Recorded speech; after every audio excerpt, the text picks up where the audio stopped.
I'm cutting in here. We're at 9 o'clock, so the countdown can count down a little less tonight. It's a double countdown anyway. We have the power of the mouse, so watch out. When you got the power of the mouse, things can get pretty dangerous. Um, Randall, I'll let you start off here. Okay. I'm trying to stop it. All right. So I've been learning how to shoot pretty women at the Guadalupe River. And the one thing I've learned is when you fall down, make sure you're not carrying a phone because my other phone bit the dust. It lasted me for 8 years. And then I had to do an upgrade. And if I would have waited just a little bit longer, my phone came back to life. So anyway, I got the new one. That's the only thing. Just leave the phone in the car because I've been to that river 3 times and I fell every time.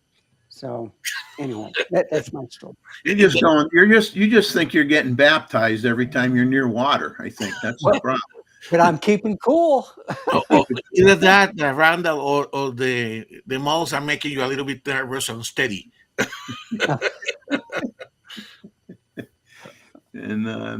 And we got Chuck here, was kind enough to visit us today after doing what 3 out of the 4 of us did here, which was I'm always pointing the wrong way, cutting our lawns this morning. Yeah, good, good cut and thigh, and I loved it.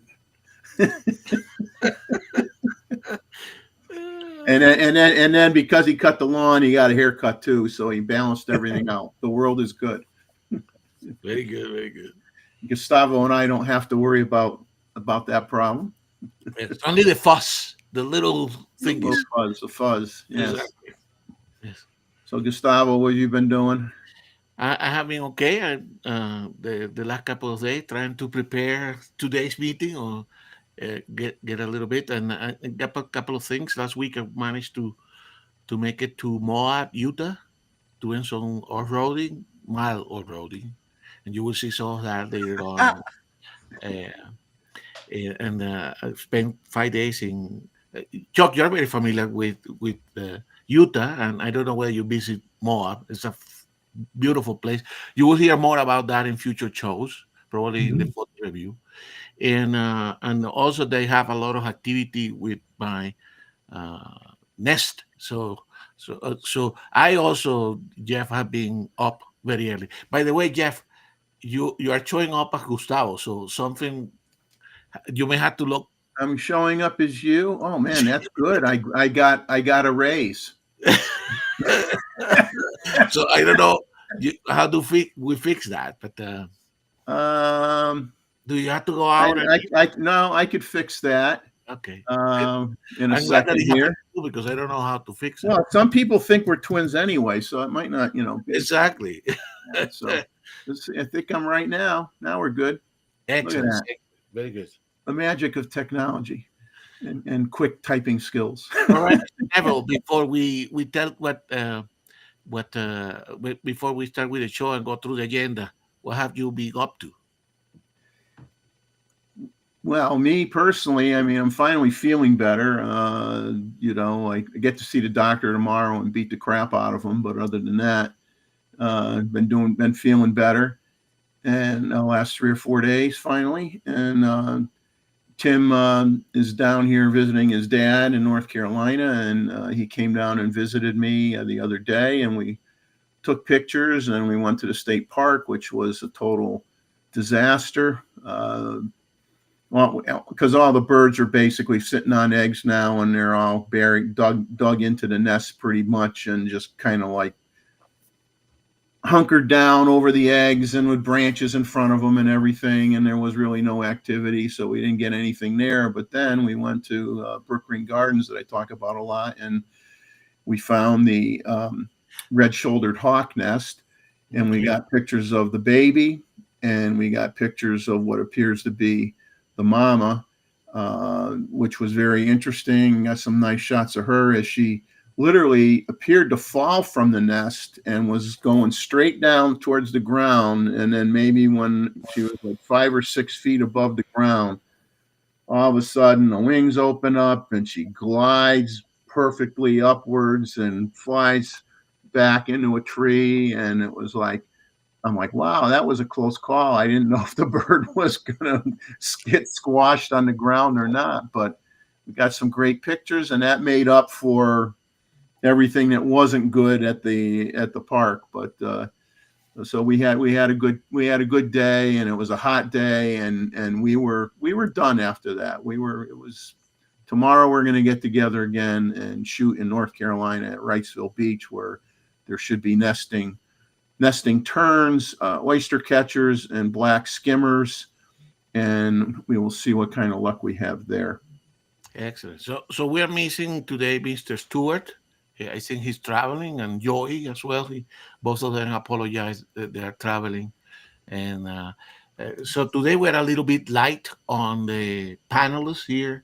So I apologize up front. I may not be able to catch so much of the chat, but I asked Randall to take care of the chat, and Jeff to post the chat uh, on the discussions here, so that we can go through your questions if there is any, and comments, of course, which hopefully we'll get some. So today is our what I call the general meeting from our photo lounge live. So let me go here through the agenda, and then we're going to start. We got another pack uh, agenda.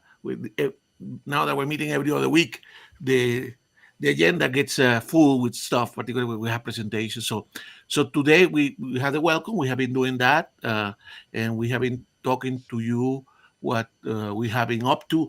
Please do share what you have been up to. We want to know, and that may be opportunity for you to make comments and presentations on whatever you have been photographing. I know several of you have emailed me, including Mr. Jim, the real Nikon lover. And Jim, I just got a couple of your pictures. I got some of your pictures later on.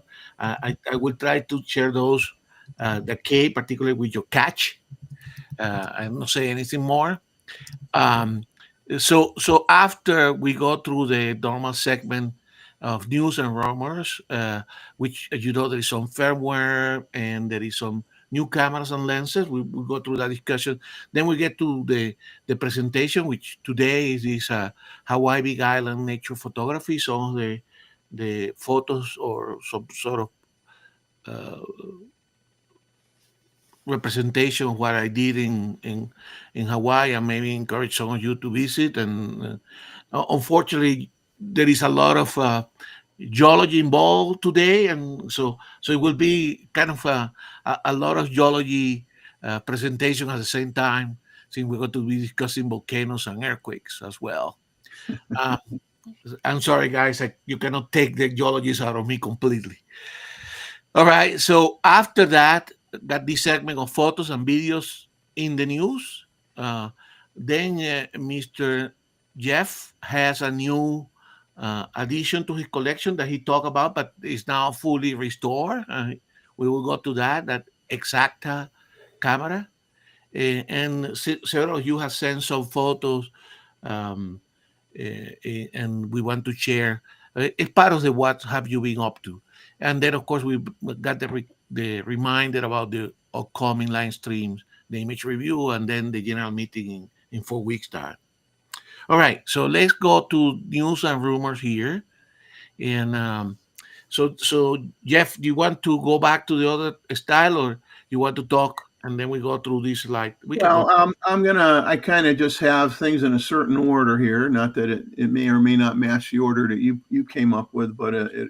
whatever I don't touch base on in here, Uh-huh. pick up my slack here and fill in the blanks, as they say. Um, I'll start with usually start with Nikon rumors. Um, let's just quickly. I just want to acknowledge who's in here quick. Yes, We please. got Woody and David's popped in here. We got Robert from Connecticut. We got Woody. Um, let's see. Mr. And Roy Dave. is in the chat, and Robert Varner, Mozman's here, Real Nikon Lover, Jim's here, Bob Our Photos, Bob is here, and I'm sure I'm going to miss someone. Terry's here. David Stewart. Who Yeah, Mr. traveled. Stewart's hiding out in the chat. You know, guys, feel free to interject. And between Randall and Mike, well, between all of us, we're going to try to keep an eye better on the chat tonight and make sure that if you bring up something that's interesting, that we pull it into the show, because the format is obviously, as always, is subject to change and expansion or contraction depending on if we get off track, which Exactly. I'm already started to get off track. So I'll start with Nikon rumors, and I mentioned it, I think, on the last show, in the last hour, of the photo review we did about the AFD to Z adapter from Monster Adapters, their part number LA-FZ1. There's a lot of pictures of that product right now on the Nikon Rumors website. So if you want to actually see what that adapter looks like, they're saying the delivery will start in China and Japan first before it comes to the United States.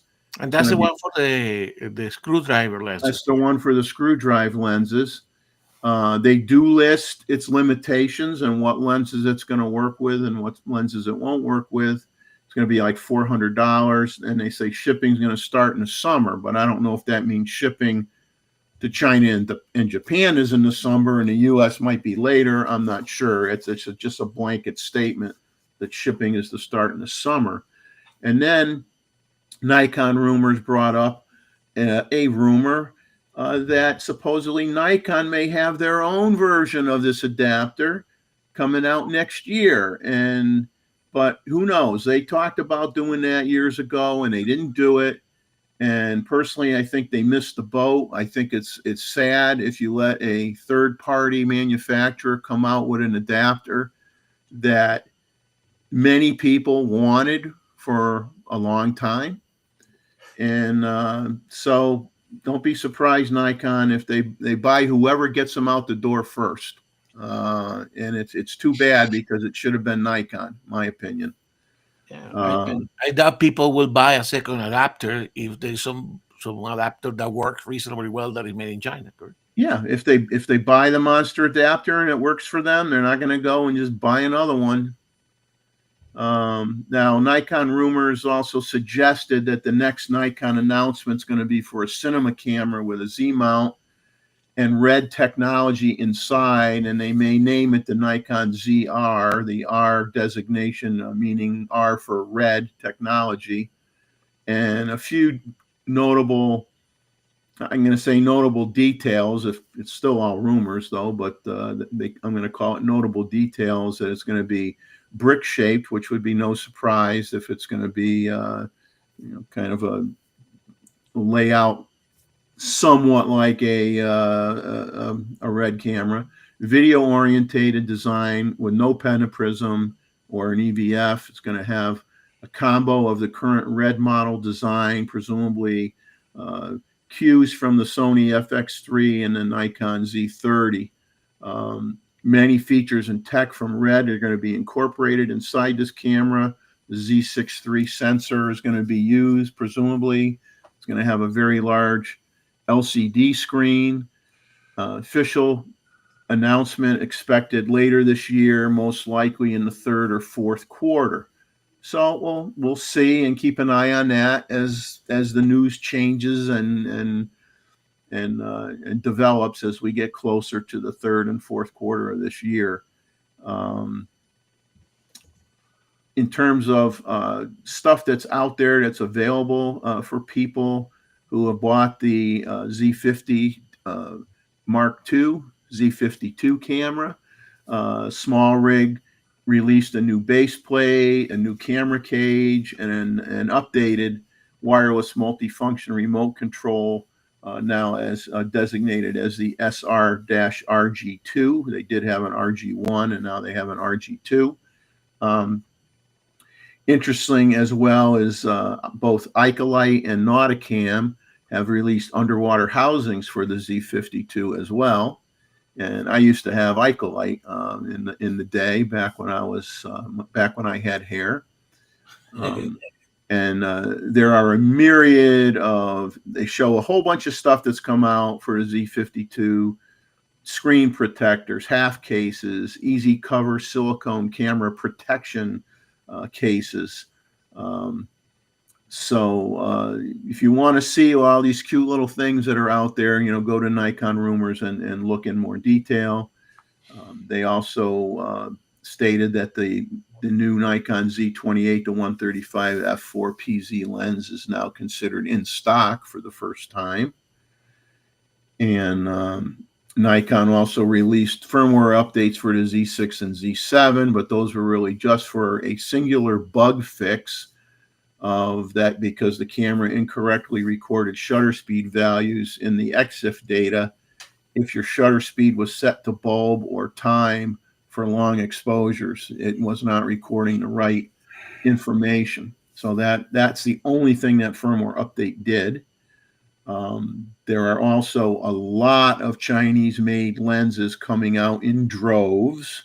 Exactly. And I'm not going to go over every brand and every lens, because that would take up the whole show. But I'm going to say, if you want to see what's coming out, go to your favorite rumor site or go to Nikon Rumors. You can see a whole listing of all the lenses and the manufacturers. Just a few examples that I thought I would make note of is TT Artisans is coming out with a 35 millimeter f1.4 tilt shift lens for APS-C cameras for the Z mount, and it's going to cost $169. Yep. And Viltrox is coming out with an autofocus 28 millimeter f4.5 pancake lens for the Z mount. Now, I didn't see the price of what it'll be for a Z mount, but I did find out that they make that lens already for the Fuji X mount, and it sells for $99. So it's probably going to be similarly priced for the Z mount. I wouldn't think it would be that much different. And what was interesting as well is Canon Rumors actually had a small article on the future Z9 II. Really not anything significant in terms of information wise, other than they mentioned that they believe it's going to have an XSpeed 8 processor, which isn't anything that would surprise any of us. We would expect that it would have a new processor. They still imply that it's going to be a 45 megapixel camera, and there's no real details really other than that. They said CFEB, dual CFEB cards, but personally, I hope they change the internal PCI bus in the camera so they can really support the CFEB 4.0 cards, because no one out there supports the CFEB 4.0 cards to take advantage of the speed. You can use them. The camera will work, but it doesn't take advantage of the capability of the card. So I hope if Nikon, when and if they come out with a Z9 II, I'll just say when, that they update their infrastructure in their camera to support the 4.0 cards. Now, depending on what rumor site you look at or who you listen to, the Z9 II is either going to be announced in December of this year and shipping the first quarter of 2026, while others say it's just going to be a development announcement by the end of the year. So depending on, flip a coin, nobody knows for sure, but that's what's out there anyway. I'm going to show you a couple still images here. Gustavo, you want to turn off the list here for a second? Yes. Viltrox, I was on the Viltrox website, and I'm just going to show them. I'm just going to bring a few pictures up. What you doing that, Randall?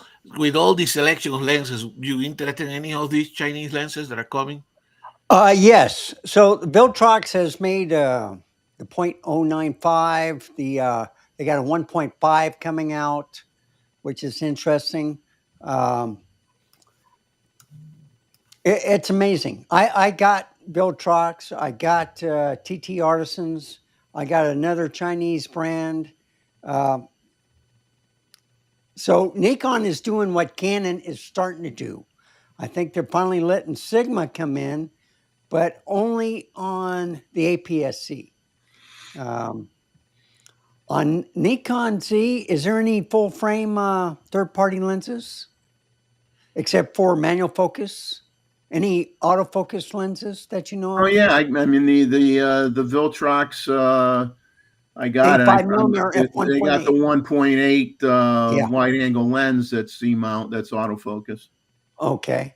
All right. and it's a very good lens. Very good Yeah, lens. I got that. The 20 millimeter, and I think I it's an gave 18 or was it 18 or 16, something like that. I forget which one it was. the 16 1.8. That's 16 right. 1.8. Yes. Yeah. Yes.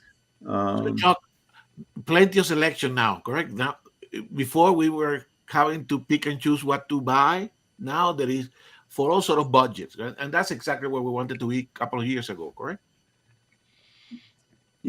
Yeah, it's took a while, but now it's gangbusters. Exactly. What I want to show a few pictures of quick is, and the reason I'm sharing this because it was funny. Tim showed me a little flash that he had that he brought down with his camera, and it was an older Nikon flash, and it was like a really compact, small flash. You know, I don't remember what year it came out per se, and it was like, it was cool, you know, and it was like perfect for just doing some fill flash, you know, for relatively close subject matter, or you know, snapshot photos, people photos, that type of thing, family photos.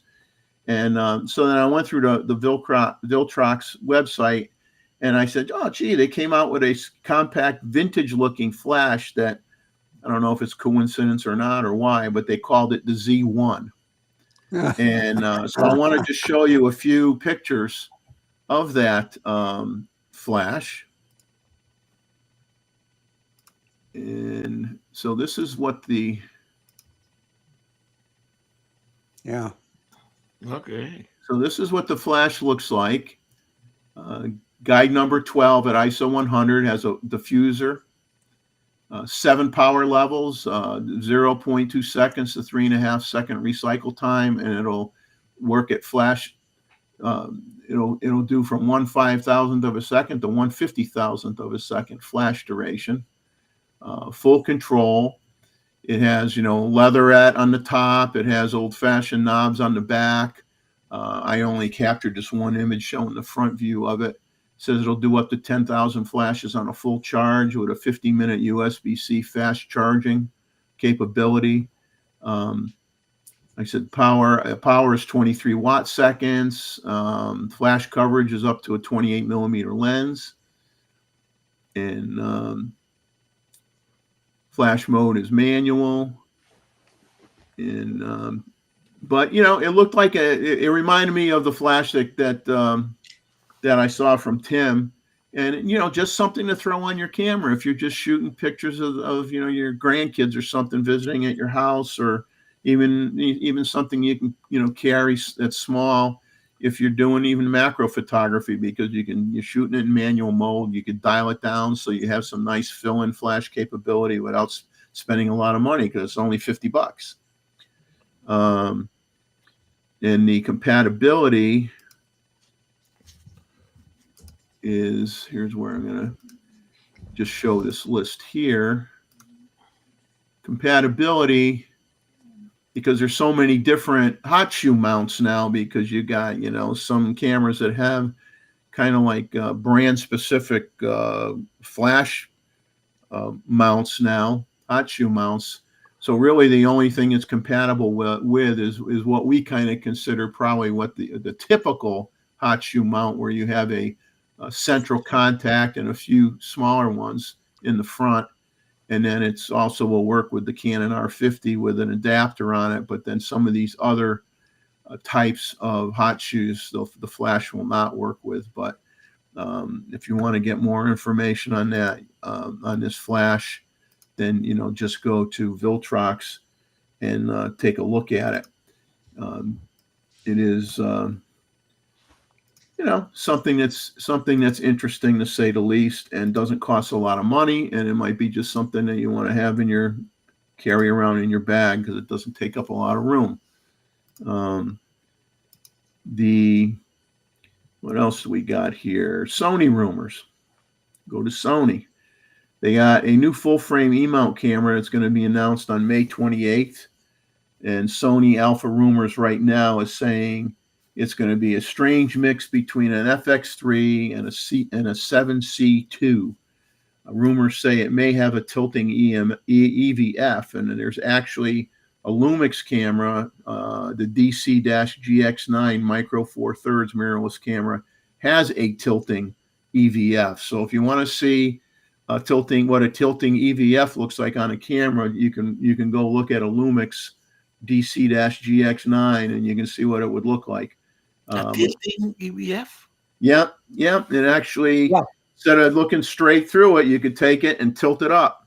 Okay. It ratchets up, I don't know, about maybe 20 degrees or something like that. That's interesting. Then Small Rigs, this is all from Sony Rumors now, Sony Alpha Rumors. Small Rig announced a new hybrid modular cage for the Alpha 7 IV. The A12, they said, will finally be in stock on May 15th at B&H Photo. And just a reminder of what that camera costs, it's $64.98, in case you're wondering. And Sony, as of May 9th, now has 2 registered cameras, one made in China and the other in Japan.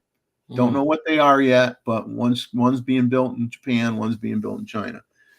And the Sony 4-800 f6.3-8 G OSS lens is back on pre-order at Amazon for $28.99. And an FX3A was released, but really the only significant change is an upgrade in the EVF from 1.44 million dots to 2.26 million dots. And then they put in a USB-C connection versus the old USB 3.2 Gen 1 port, and their charger is a different model number now. And that's pretty much the only change to that camera. Fuji rumors. Talked about it a little bit in the last hour of the photo review. Fujifilm is doing this half frame camera. It's going to have a vertical LCD layout and a secondary touchscreen dedicated to film simulation and menu navigation. And it also has a thumb winder, like a lever, and it's got multiple program functions. It's really, really funky. I mean, they're really doing a lot of weird experimental type of stuff with this camera that they're working on that's coming out. So if you want to see all the unique or strange to some people features on this camera, go to Fuji Rumors for more information. The camera is going to be announced on May 22nd, New York time at 1 a.m. The camera is made in China. And Fuji has a good problem in a way. The demand for the GFX 100 RF that Mr. Ishii has and his wife, the X100 VI, and the X-M5 are in the top 5 for April sales at MAP Cameras in Japan. What they have for orders far exceed what they can produce. So while they need to kick things up a notch if they can regarding the production, it bodes well for them, the reception that they're receiving on their products that they're putting out. So I give kudos to Fuji because I think it's good that everybody has success stories because competition is important, and having a variety of choices is important to the consumer. And so I think that's a great thing. Now jumping to Canon rumors, they said Sigma price increase is coming June 2nd. Unfortunately, I don't want to get political. I'm just reading what they said. Increase is coming June 2nd due to tariffs that are currently 10% in Japan. And of course, Japan is trying to get that back to 0. But for now, Sigma is saying they're not going to absorb the additional costs. They're going to pass it on. So expect to have a price increase on their stuff. And then a disconcerting um, commentary or write up by I'm assuming one of the staff members on Canon Rumors is regarding a autofocus issue with the R5 Mark II. And they're saying due to the updated firmware to version 1.03. And I'll just read off some segments of the article that this person wrote. He says, back in March, Canon released firmware 1.0.3. He says that's when things started going sideways. Even with single point autofocus turned on, his R5 II wouldn't lock focus, despite clearly recognizing the subject. Birds blurry, branches back focused. Tried everything, close, far, in between, nothing worked. It was like the camera could see, but had forgotten how to blink. And he covered those problems in a video while a forest fire broke out. And he says with firmware 1.02, autofocus was snappy and responsive, just like you'd expect from a flagship body. And when his own R5 II came back from Canon, that he had to send in to get it repaired, and it was still had firmware 1.03 on it, he went out to test it again, same setup, same lens, same location, no issues at first. He says then he noticed something subtle. The camera that he normally configured to have set up to dim or turn off the screen after a short period of time to save the battery wasn't doing that. The power saving features had been disabled. The only thing turning off was the EVF after a minute. So he re-enabled his usual power saving settings, LCD dim after 15 seconds, screen off after 30, full auto power off after 1 minute. He says that's when the trouble started again. Suddenly autofocus fell apart, struggled to lock on the subjects again, even when using single point AF on well-lit still birds. It wouldn't focus at all, although it recognized the subject. He had to turn the camera off and on again just to get it working. So the guy dug deeper and deeper, and basically what he found out is it's tied in with power saving settings related to that version 1.03 firmware update. When they're enabled, autofocus does not work right. The power power saving settings, when implemented, interfere with the autofocus system. And he says it doesn't affect every lens, but he saw it with the RF 100 to 500 and the RF 50 f1.4. And so he replicated it multiple times, and he basically, he had one of those external monitors so that he could record, the data off his camera, and he sent that stuff to Canon to show what was going on so they can hopefully, do a firmware fix. And this isn't the bust on Canon, okay? Every single camera manufacturer that's done firmware at one point in time has had something weird happen when they updated their firmware. And it is not easy for these camera companies to try the million different combinations of settings that you have on these cameras and find that weird thing that you do that causes a problem that then gets blown up into a huge thing.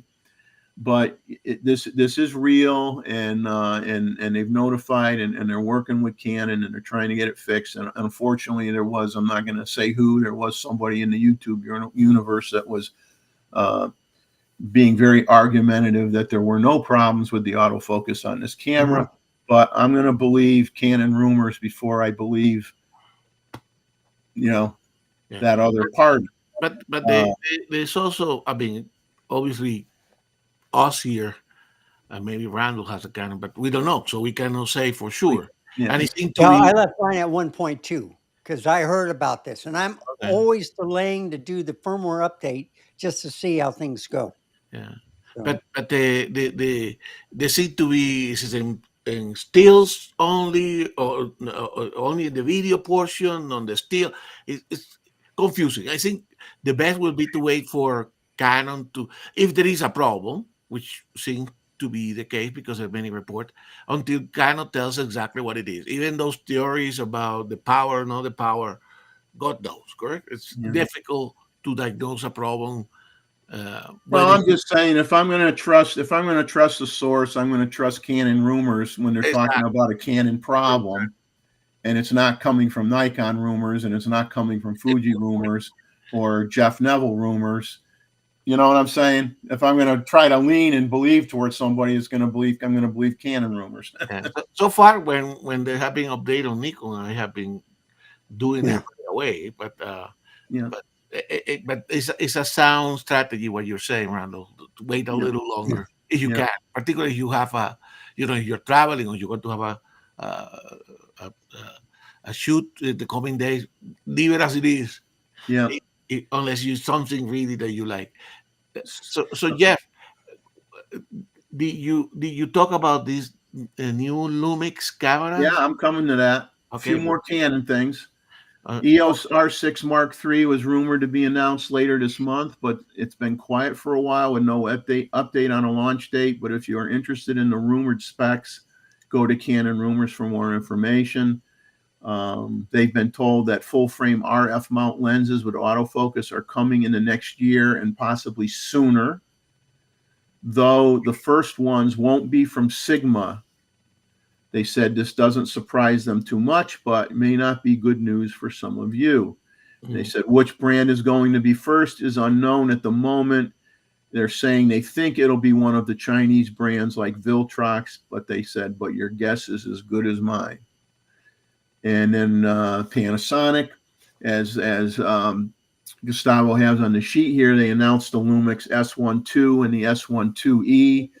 The S12 has a 24.1 megapixel partially stacked CMOS sensor powered by an advanced Venus engine, does 4K 120, 5.8K 60p, and under certain settings has a dynamic range boost mode up to 15 stops in V-Log at frame rates below 30. High-speed continuous shooting up to 70 frames per second when it's set to image priority in SH burst shooting mode. And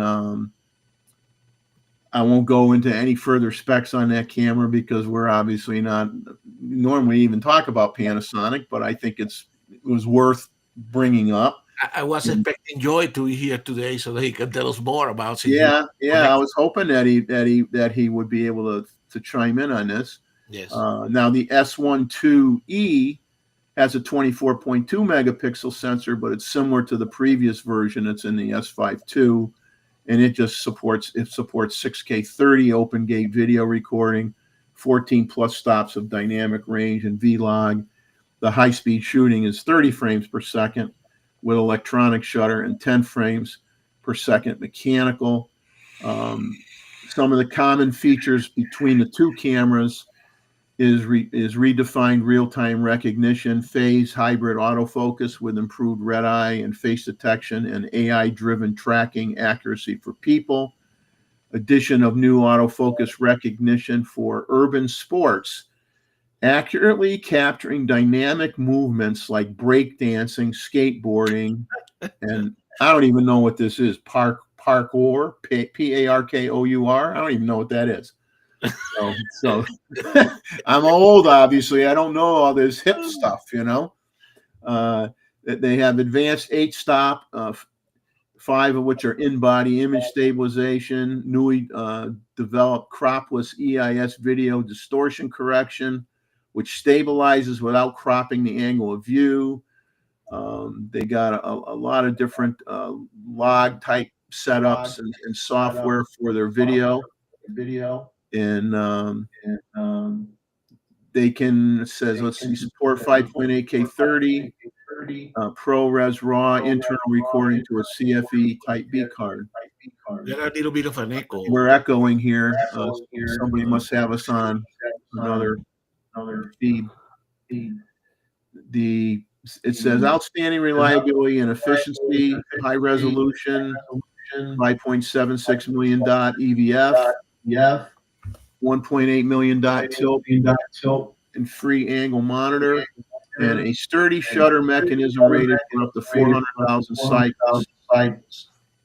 Works as low as minus 10 degrees Celsius. And But the features and specs, if you want to see every little bullet for these two cameras, go to the Panasonic website or a multitude of videos that are already out there for these cameras. The let's see, the S12 is $3197.99. The S12E is $2497.99, and they're both available for a pre-order. And they released a Lumix S24-60 f2.8 lens for $897.99. And that's it for the unless now obviously that Gustavo been about. So when are we having this thing? I don't know. Has somebody got YouTube on their computer? No. The only one I have is you. Everything else is silent.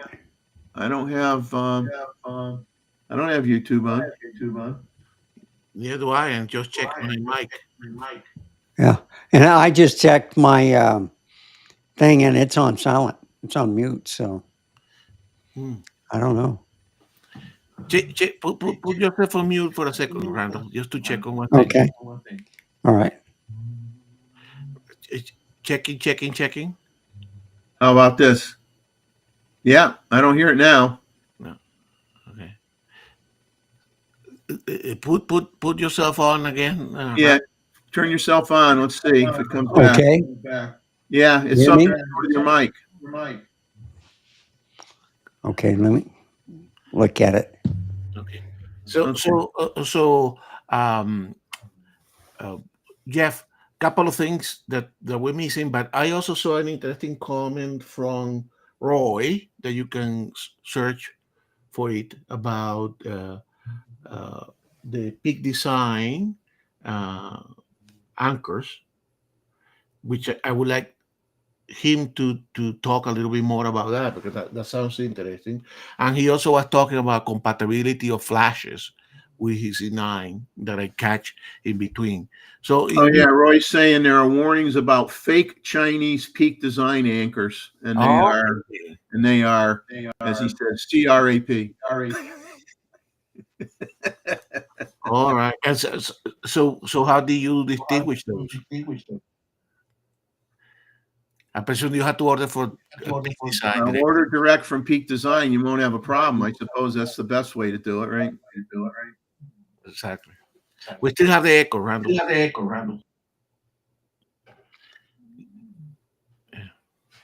So Jeff, there's a couple of things that we can go back, and one actually was going to ask Randall, because that actually came and went through the Nikon rumor site about a new shotgun mic, and I know Randall follows some of the mics, and I don't know whether anybody has used that mic. Obviously, there was also in Photons to Photo, they have it here, some comparison of the Z5 to Design. We go back to that later, and I also have a couple of slides on the Nikon financial, which are robust, and there is a comparison between the financial for the year 2013 and the 2014, and also they issue some warning about what do we expect on the next one. But going back to the Lumix camera, which obviously we, for that and the DJI Mavic Pro, I was hoping Joy, who is both a drone user and a Panasonic user, to comment about. But the Jeff, you probably captured some of that. There was a lot of discussion whether the partial sensor of the C1 II is the same sensor that is used on the C6 III, correct? Obviously, they are doing some stacking of images to compensate for the dynamic range issue, which I think is an interesting solution, correct? It would be nice to have, if that is a solution, that you can go on that mode if you need a little bit more dynamic range, let's say for landscape or something like that. Yeah. The other thing, the thing that drives you nuts when you look at, and this is, all the camera manufacturers are guilty of this. They will talk about some features that like get you salivating, get you all excited. exactly. But then when you actually go to use it, then you find out that it's very restrictive. You got to be in a certain mode. You have to have this turned on. You got to have something else turned off. You got to like blink 3 times and hope that it's a sunny day or whatever it may be. But there's always like this minutia, this stuff you got to muddle through to be able to do what they just say. Oh, it does this, and everybody goes, that's great. But there's always some kind of, something that chops you off at the knees. There's always some kind of limit or something that maybe you're not in 12-bit mode to do that. You're in 10-bit mode, and there's always something, it seems like, which is exactly, which is kind of frustrating. You just can't keep track of the stuff. No, I mean, and we know. Remember, I made a comment about that the particular for me, all the video specs, correct? They all have some sort of restriction, 4K, but this mode or 160 frame per second, but only under these conditions, etc., correct? I think Mossman is saying that Amazon sells a lot of junk as being genuine, and I think it was and it's not, because Roy, prior you had Roy's up here, they sell fake anchors as genuine, and then Mossman's elaborating and say a lot of the stuff they sell they say is genuine, and it's not. Exactly. So I guess places like V&H or something like that will be more reputable, and when you get your item, you can return it back if indeed is not the original ship, because that would be very risky, correct? One of those anchors fall apart, the little nylon will go out of it. Wow, man, that's a catastrophic event. We got a lot of cameras hanging on those anchors. Exactly. So two point of contact, 2 point of attachment is a good idea. Yes. Yeah. So anyway, the other thing, Jeff, they release, and I mean, we saw all the reviews and stuff like that. They reviews this Lumic 24 to 60. Sorry for the typo on the slide. Okay, which seems to be compact and light for a zoom, certainly more compact than the traditional 24 to 70. Yeah, it's kind of an oddball range. Exactly, but if it's really light and compact, that makes sense. The extra 10 millimeters are not going to make that much of a difference, correct? But I guess if you think about it, right, a lot of people would have a 20 in the old days. You might have a 24 or 28 millimeter prime, and you'd have a 50 millimeter prime. And so they're kind of looking at it like, okay, so with this, you're going to get the 24, and you're going to get a little bit more than 50. We're going to go to 60 millimeters. So I think they're just kind of looking at it like we're covering what used to be 2 lenses, that you would have in your bag. Okay. So it's just like I said, choices are good. Some people will like that range, and if you don't, then you don't buy that particular lens. You buy something else. But that's also on available for pre-order right now as well. Yeah. So anyway, sorry, we're keeping several conversations. This is like in my brain. I keep several conversations at the same time. So indeed, the conversation on the PD anchors, correct? So John doesn't seem to be fan. I actually use them, but I did sometimes with the heavy lenses try to have another anchor as well, correct? Yeah. To have an extra safe line. And Rakesh is now in the chat joining us. So hello to Rakesh, and good to see John. Good to see you, John and Rakesh. Nice to see you. And oh yeah, Bob got to meet Tim too. So when we went shooting, Bob was with us too. So he got to meet Mossman as well. So that was good. And Bob, I know you sometimes don't stay to the end, but tomorrow watch the rewind. I got some photo of a Jeep in Moab at the end of the show, almost at the end of the show, that I put in the show especially for you. See, all I got to say is Gustavo made a comment before that he went out and he did some, off-roading, and I was going to be a smart, like I can be at times, and I was going to say pushing a Tonka truck in your backyard doesn't count as serious off-roading. But One day in the future, when I'm a little bit older, that may be as much as a brother I can make. Hi, Flintlock. hello, Flintlock. Good to see you.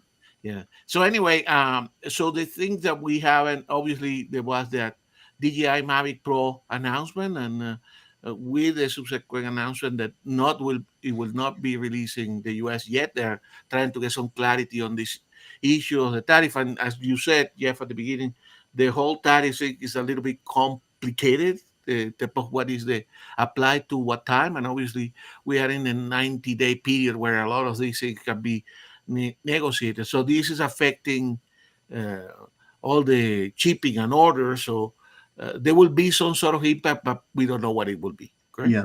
So anyway, let's go through some of the things that we did. If you have anything more, but I think I have something on the C5 II dynamic range that was photos to photo, and the Nikon financial. Which obviously, this is the end of the financial year as well. No, that was all I had for rumor stuff. So you can move forward with that. And I need to look for the for the slide now. Oh, while you're, hey, I'm going to throw up a picture quick. Yes, please. As a because once in a while you get a picture of something and it drives you nuts because you're trying to figure out what a certain thing is, and I'm not an insect expert, but I took a picture. It's probably going to be a theme for what I submit for the photo review. Is going to be probably I'm going to call it breakfast at Tiffany's or whatever, because it was a food fest for birds that particular morning, like Bob and I have never seen before in our lives, where various species of birds were like eating everything and catching everything, from caterpillars to spiders to crickets to grubs and worms and everything. But I got this picture, and all I got to say is I would not want to see this particular insect under a under a microscope.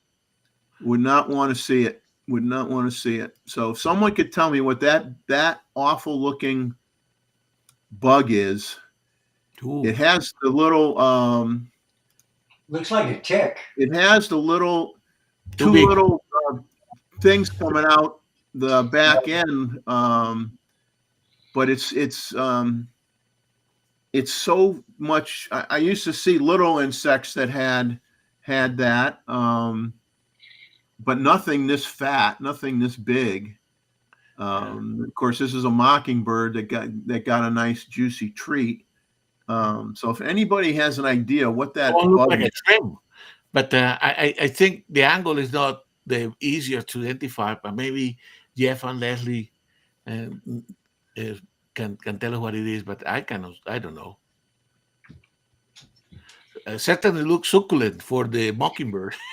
Yeah. I mean, I had different poses of it, but this was the one where I had, the head, sideways and not, crooked. But I had it with his head turned a little bit, and you saw the bug maybe from a different angle. But it's I'm trying to. Oh, the small ones when I was a kid, they called them earwicks, right? The earwicks had those two little things sticking out of the behind, but this thing is like an earwick that got exposed to radiation, like Godzilla, like a Godzilla type of creature here. But it was kind of scary looking. So Jeff and Leslie saying, given the size, it's some kind of crisis cat. I don't know if that's a typo. Cricket, maybe he meant to say cricket. It looks like an earwig, but it's so fat and so big. I mean, I never saw an earwig that size. It's really, like I said, I'm really glad I was not looking at that thing under a microscope, or I would have thought, I was in some kind of a sci-fi movie. Bob got it right. It's plankton from SpongeBob. Exactly. But anyway, I just want, If anybody is a bug expert, feel free to send me a message after the show or something. But Yeah. we'll move forward now, Yeah. since we So digressed. all right. So this is the slide that I collected about the Nikon financials divided by the different sectors, and of course the Chuck, you taking off? I'm gonna hurry. Yeah. All right. Have a good one. Have a good one. Thank See you, you in 2 sir. weeks. Thank you. Get some rest after dealing with the lawn, man. I hope not. I hope so. Have a Bye. good one. bye. Bye, Chuck. All right. So these are Let me the make it bigger. Let me make it bigger. There we go. okay. So no, I actually like the other one. I mean, there is You want it the other way? yeah, I like the other one. So So anyway, you see the can take clowns on some the good left hand comments and side. everything. Because I think Roy has a comment on the financial. I think this looks good. I mean, the inner circle is I believe is the 2023, and the outer circle is what happened in 2024. And for us, it looked like by segment, correct, which is on the left side. It's the imaging products, correct, is still the bulk of the financial for Nikon, correct, with the 24 39%, and then now in going to 41%, correct. Now, in by region, you can see that indeed the United States went from 24 to 26, correct? Most of that is at the expense of, I believe, about the expense of Europe, correct, and others. China went way up because they went from 17 Yeah. to 24. Exactly, but you see, because China and the United States, the one that have most of the business, Yeah. correct, at the expense of others, Japan and Europe. So, for what I saw, Roy, the financial look uh, reasonable, correct, and they forecast a little bit of a uh, uh, going down, but mostly related to the tariff, which I think everybody can be kind of not knowing where the hell is going to go, correct, on this. And in terms of the kind of uh, in the imaging slide, the imaging solution slide, you can see that, and this is tell us something about what's going on this year, okay? That is going to be this year, and probably next is going to be a lot of emphasis on the C cinema, correct? You can see it on the slide.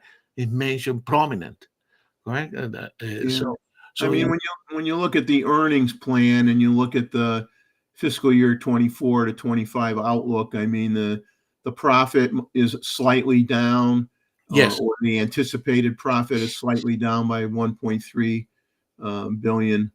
Uh, exactly, but yeah, I mean, the revenue is very, very close.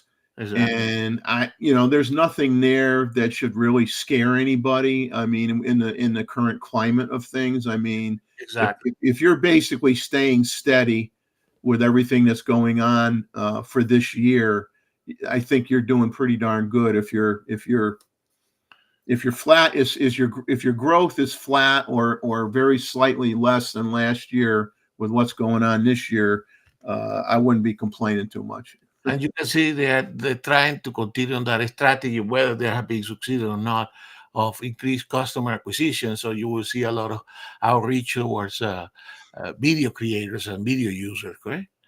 Particularly young people, which obviously they're trying to secure support for new. They're trying to acquire new users, correct? Instead of relying on us for doing that. So I think overall looks reasonable for the type of environment we are now. But indeed, looking at all this, what I think is a lot of the rest of the year and next year focusing on the C cinema line, correct, and continuing this transition that came from the acquisition of Reds. I did not. I may be taken, but so I did not put the photos to photon comparison. I may have deleted that one, my mistake. But so let's continue here. I just wanted to make a comment that it is getting a little frustrating with, I don't know if I want to say hard to follow, because there's so many people that have opinions on what all these camera manufacturers are going to do, and some of them are really make believe sources. I think they just throw darts on a dartboard and say this is what it's going to be. But you've got a fair amount of Z9 III, Z7 III rumors floating around.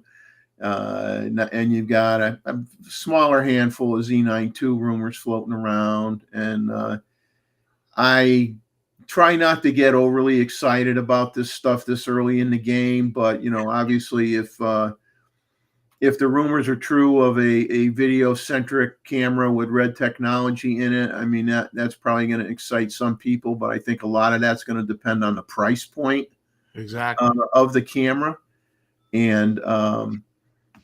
And I've expressed before, I don't have anything against red products by any means. They're very impressive. But for me personally, I don't want to shoot with a square box. I'll go take out an old Brownie camera if I want to shoot with a box. But it's just not my ergonomically. Those cameras really aren't meant to be ergonomically phenomenal. They're meant to allow you to attach a gazillion things to them, and you're set up in a studio environment doing highly professional video content. But for most of us that are doing video to enhance our YouTube content and being able to put a few video clips in with our still images to create content. What we use today is exceptional for what we need. Not going to say doing that is bad, because like I said, you get more out there. You got people that are going to buy it. You got people that are going to want it. And that's a good thing. If it's good for the company, gets them more money, they got more money for R&D, right, to do other things. So we should be happy with all the stuff these camera companies are coming out with. Exactly. All right, Jeff, I think we have 8:00 my time here. Yeah, So Ron's asking here, what software we're using for the live stream. We're using Restream, Ron, Restream. So let's do if we don't have anything else that we need to do, let's do the presentation, because to get that out of the way. You want me to make it bigger, or you want it the way it is? No, make it bigger, and then we switch between the two when we have comments. Okay, and please do comment. So I'm going to try to make it efficient, but as I said, I'm going to intercede with some knowledge, some dissemination of knowledge about my trip, what I did with regard to photography, and there will be some commentaries on geology here as well. Correct. So this is the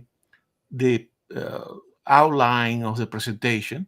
So we start with the geography and travel, the places that I visit, where I was located. Then, of course, there will be a lot about, that was one of the main reasons for me visiting, is trying to visit some of the volcanoes. And fortunately, as you know, Kilauea have been quite active. And we will talk about that, particularly if somebody here in the group or somebody watching the video is heading to Hawaii. Then, of course, I visit also Mauna Loa and the telescope. We will talk about lava and lava texture. Then, as you saw from my last submission to the image review, I did try to do some wildlife photography. I did quite a bit of wildlife photography, both of the feral species, which are plenty, and the endemics. Then we talk about plants and flowers, landscape, and what photo equipment I took with me. Okay, so this is kind of as you know, the Hawaiian chain of volcanic islands. The biggest one is the youngest one, and we will talk a little bit about that. But my trip was mostly on the Big Island. Okay, and the Big Island, I think in terms of size, is about 4,028 miles square. So it's a big landmass. Okay, roughly a little bit larger than Puerto Rico. Some of you that have been there, and it's definitely about 10,430 square kilometers, and it's bigger than some. The Big Island alone is bigger than some of the smaller states here in the lower 48, like Rhode Island and Delaware. Correct.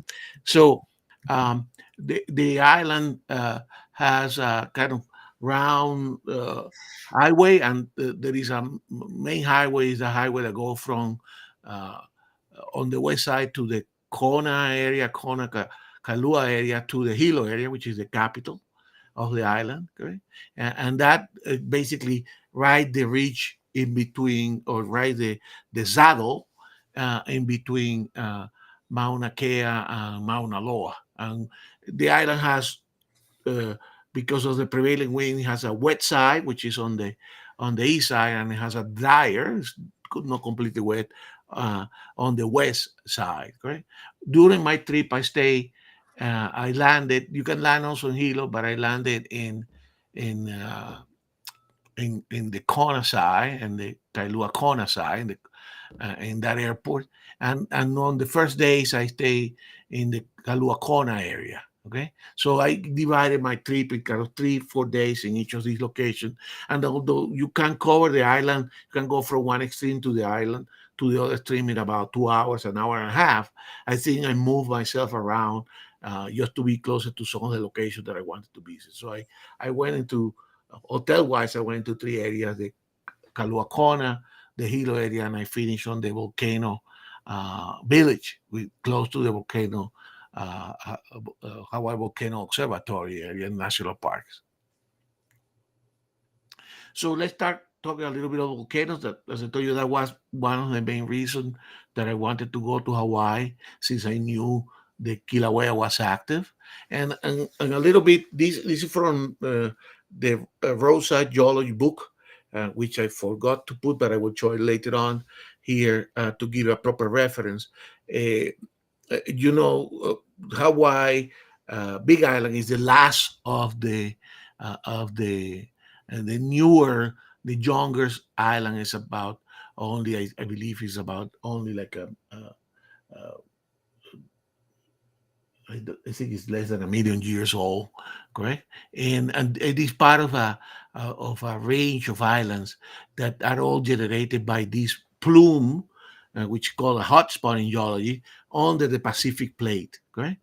And so the actual Pacific plate is moving, and then the hotspot stay on the same plate and the same place, so they actually puncture the lithosphere and create the different islands. Okay, and you can see the islands actually start significantly under the water. As a matter of fact, places like or volcanoes like Mauna Kea and Mauna Loa are significantly larger than, they say, Mount Everest, if you consider their altitude for that.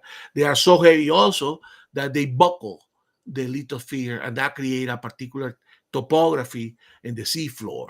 And later on, we will talk a little bit about. But that hotspot underneath the Pacific plate have been going on for quite a while.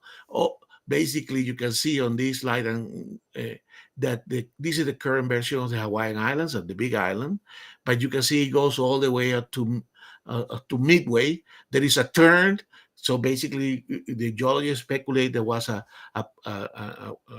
time in the past when the actual plate did move in different direction, and it goes all the way to the Kichaka Peninsula here, and it goes underneath the Aleutian Islands in the Bering Strait. Right, so you can see these have been is a series of long chain of islands. Most of them are on the water, except, of course, the Hawaiian Islands and the Midway Atoll. Correct.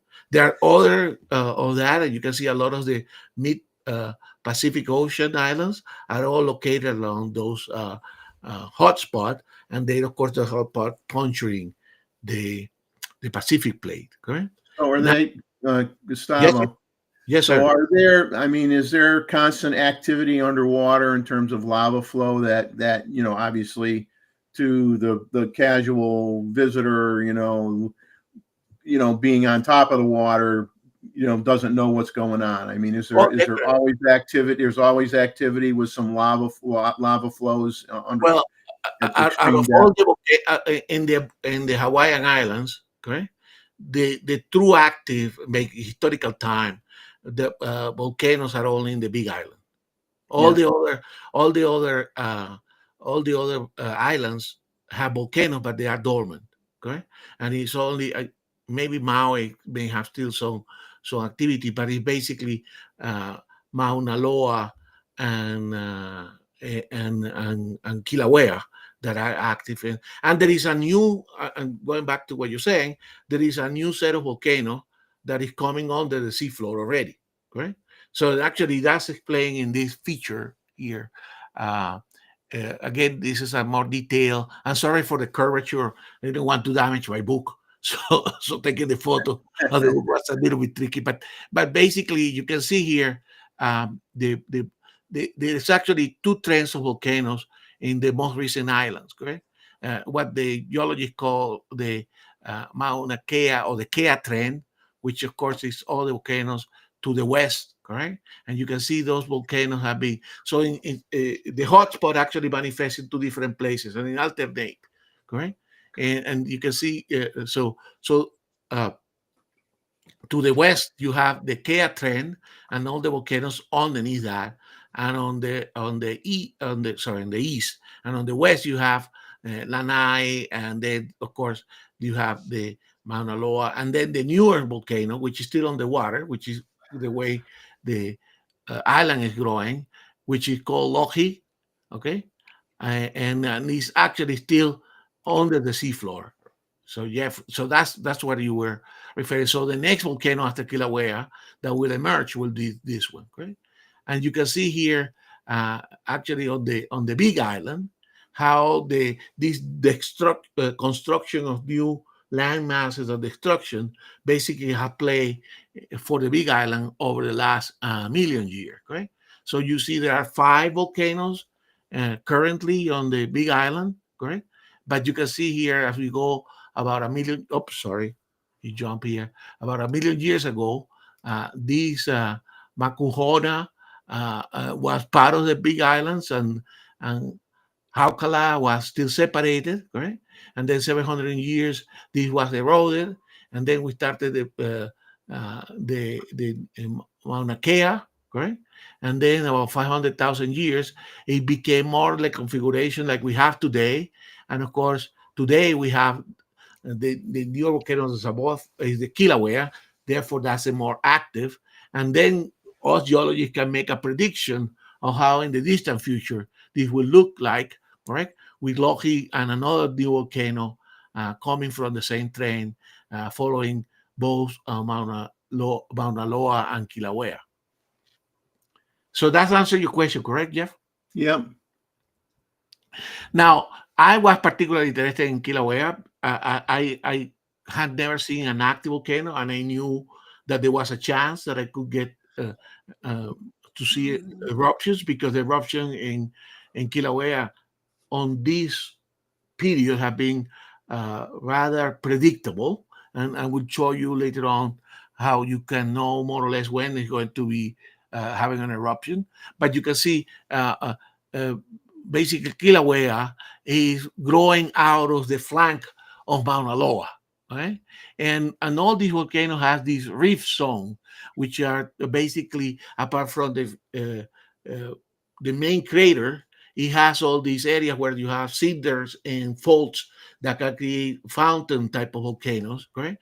And in the case of Kilauea, it has a southeast uh, uh, or a southwest reef zone and an east reef zone. And actually, it's the east reef zone that is also combined with some landslide, which are typical in this type of shield volcanoes. Basically, the whole side of the island is sliding towards the sea, where they have been in 2018. If you guys remember, there was a big eruption around some populated areas.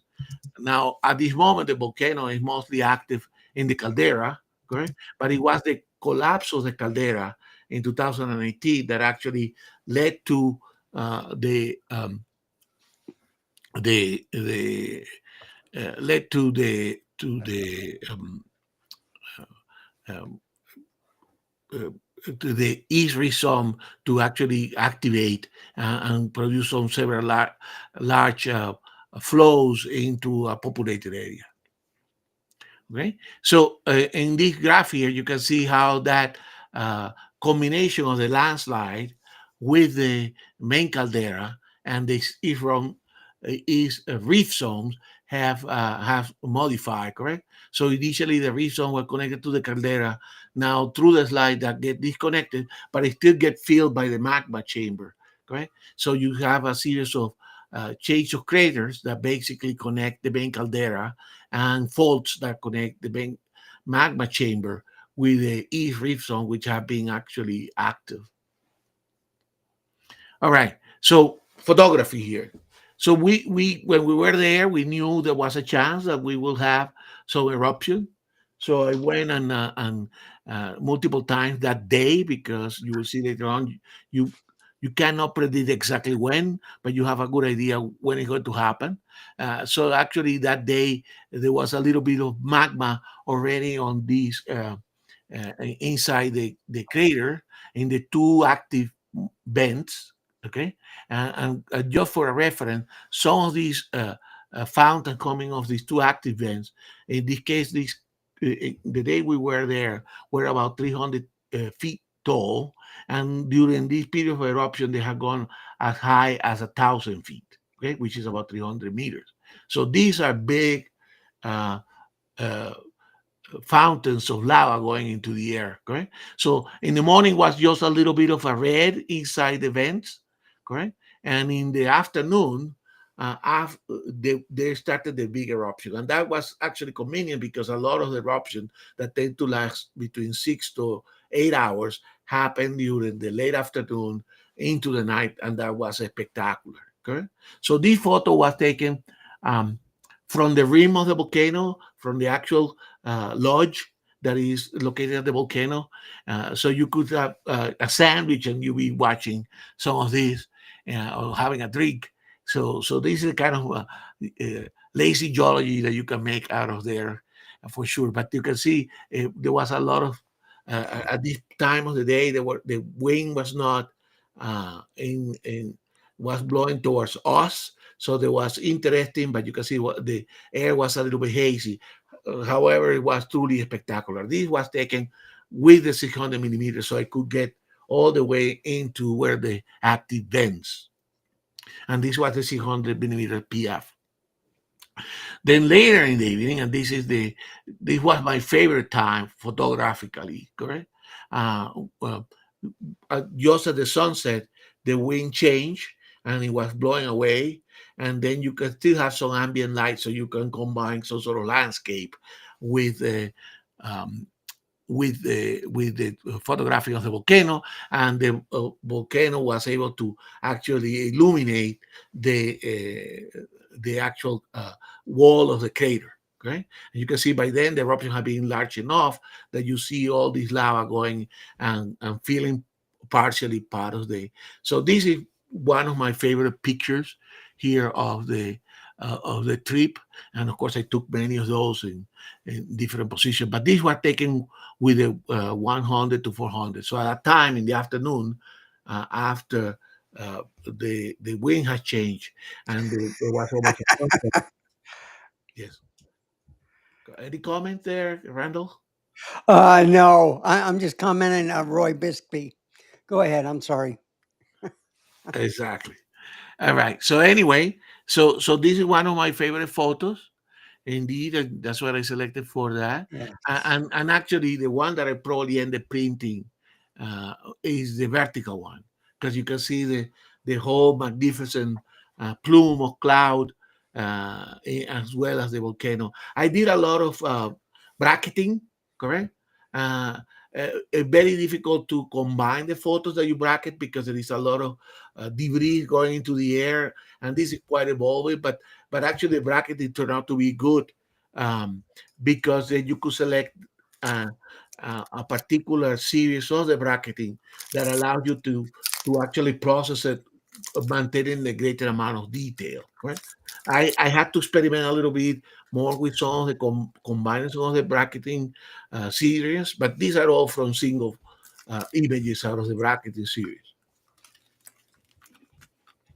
Then at night, the photography was not as it was spectacular, correct?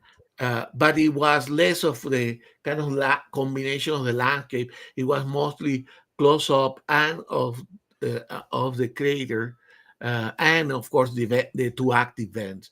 But it was really memorizing. You could spend, as you can imagine, you can spend hours and hours. You're sitting there and photographing this, and it was fantastic. Right? And you can see here the two vents. One vent at that time was dominant. Nowadays, in more of the recent eruption, this, by the way, is episode 12, and we are now at episode 20, and I'll show you some of that. In this time, the vent that is further from us here was the one that was fountain in the higher, but nowadays is the vent here in the front that is actually has the largest fountain.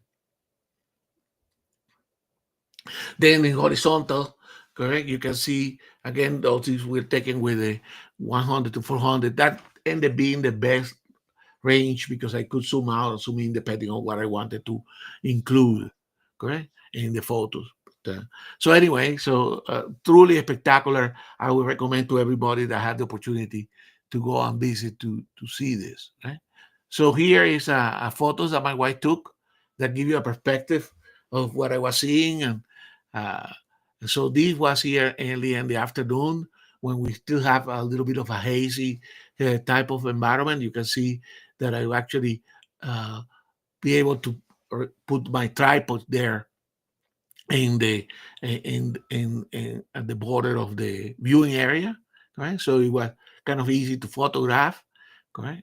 And then you can see later on when, at the end of the day, when for me was the most spectacular time, and of course at night you could see the light condition had changed.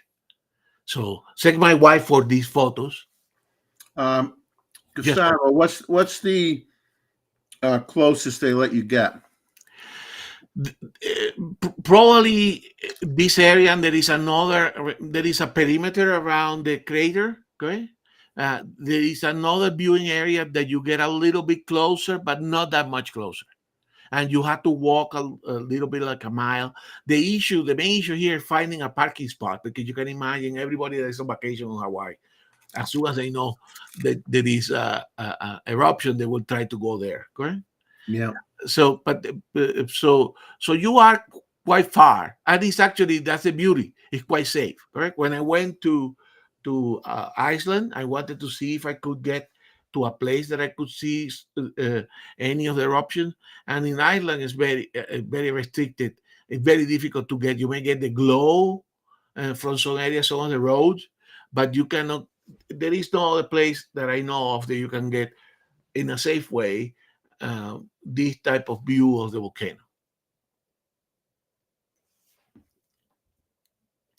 So let's play. Roy's asking you if drones are allowed.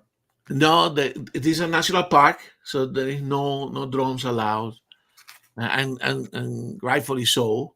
But there is a lot of drone footage actually from the national parks, and the national parks actually have excellent cameras that are even closer to this. Right?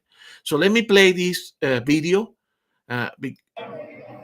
I'm sorry for the noise, but there's a lot of people around, and you can see me talking to my wife as well, Spanish. So this is a regular speed. I haven't done all the videos yet, but that gives you an idea. So I do recommend for people to see. So let's play it again one more time before we proceed.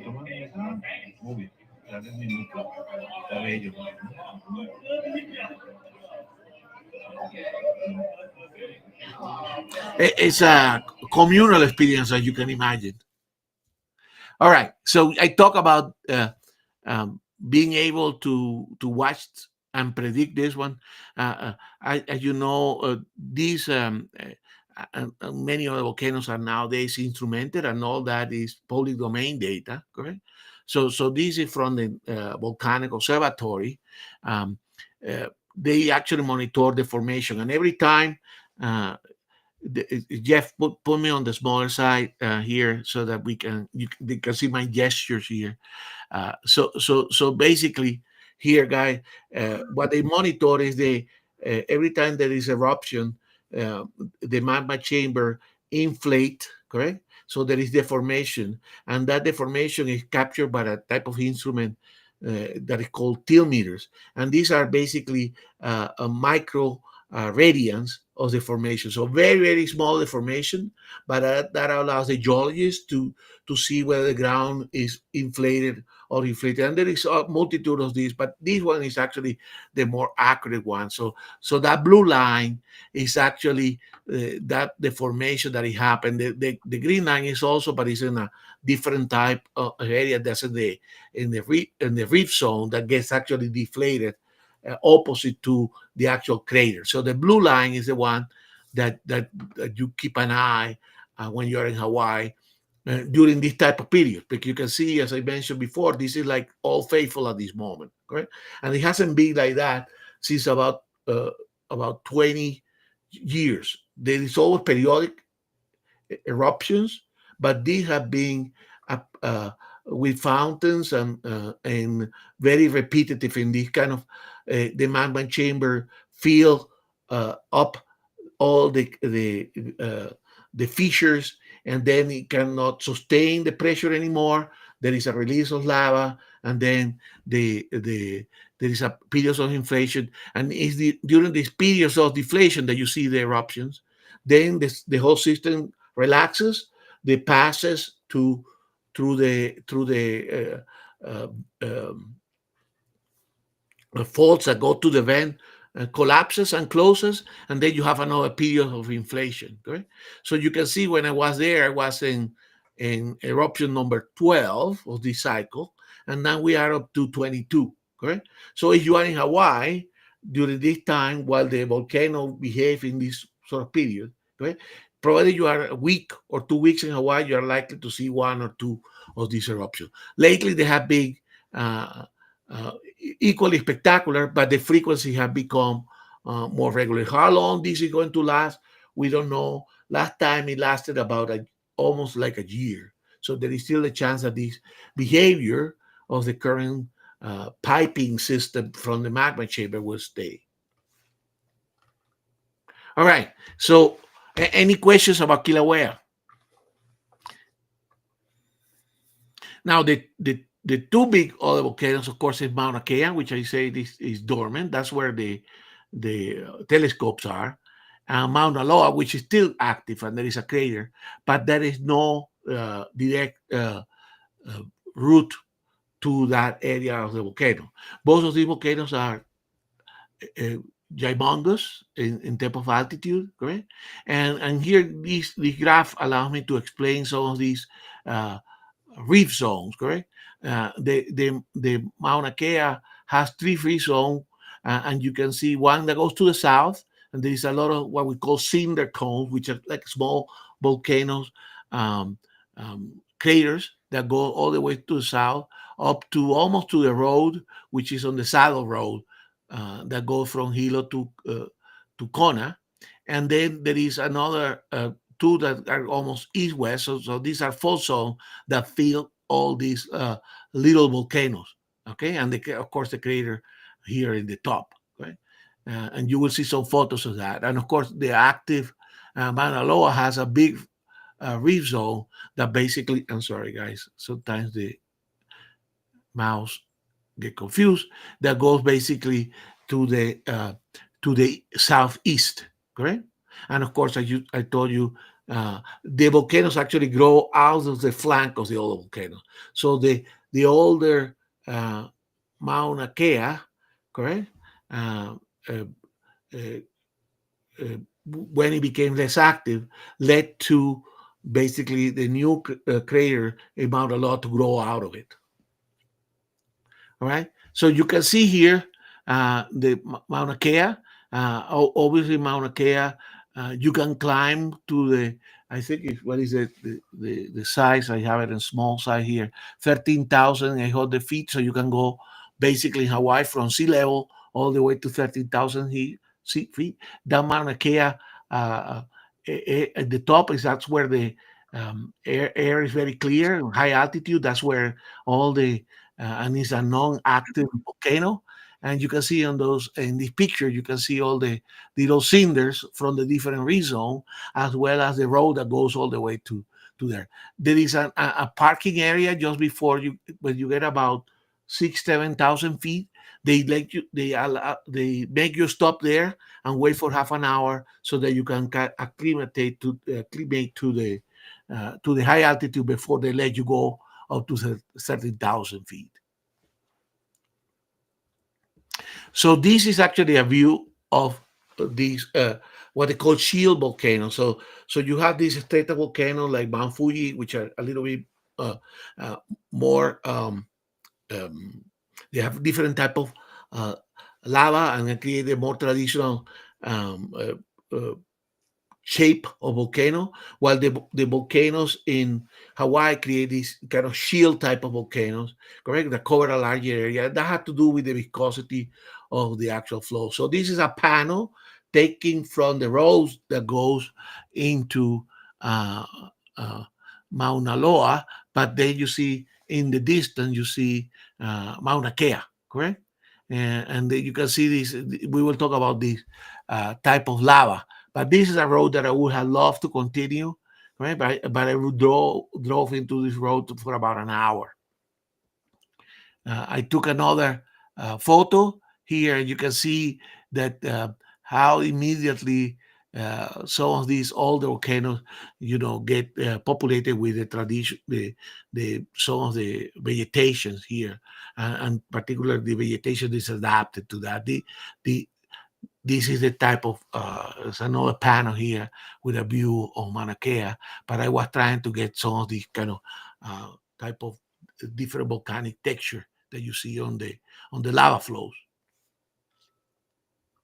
Now, do they do? I'm sure they must do helicopter flights that people go on to take aerial photography of the volcano. And if so, I mean, what's their, what their safe distance is? Oh, they do. They do. I didn't do it this time. I would have loved to do it. I think my wife was even keen to do it. I had taken helicopter flights on my professional life many, many times. My wife hasn't no flight on a helicopter, but we didn't have the time to fix to go to have a helicopter ride. But that would be a great opportunity, both around the coastline and also into the other volcanoes. Probably at the top of the volcanoes, they probably don't like to go too much on these high altitude volcano because the low efficiency of the helicopter at the high altitude. By the way, when you land in Hawaii, if you get a clear day, you see the volcanoes also from the plane because the plane coming from the mainland had to go across the island or in the northern side in my case. So, and Mauna Kea, if you get to where the telescopes are, you can do a short but painful climb into the top of the volcano. Correct? And there is no crater there, and because of course the low oxygen, this is it's only probably only 300 feet more, but it's hard. So there were a couple of people that went up and down when I was moving very slowly around the telescope. So this is not me doing that. Yeah, well, that's the type of thing the 15-year-olds do, running up and down. Exactly. If they are acclimated. So obviously I went there to see some of that. So this is actually looking at the west reef zone from the top of the volcano, where the road that is non-paved part of the way, and then it becomes paved closer to the top again. So they recommend to use four-wheel drive, but you can see some of these so-called cinder zones. Basically, those are the features that basically evacuate some of the lava from these reef zones that goes in this direction. So here you're looking towards the west. So that probably what you see at the end is Maui, correct? But from the top of Mauna Kea. So this is another view of this seeing the cone. They have more the traditional profile of the volcanoes, correct? But remember, this is basically small eruptions that come from the main crater into these lineaments that are the reef zone. Look like barnacles. Exactly. Barnacles of lava. So the telescope. So I went to see the telescope. You saw some of that before. So once you get up there, you can see now the cinder cones, and then basically all the different telescopes in the observatory, correct? And you can drive through all of those. You can get all the way up to the different installations there.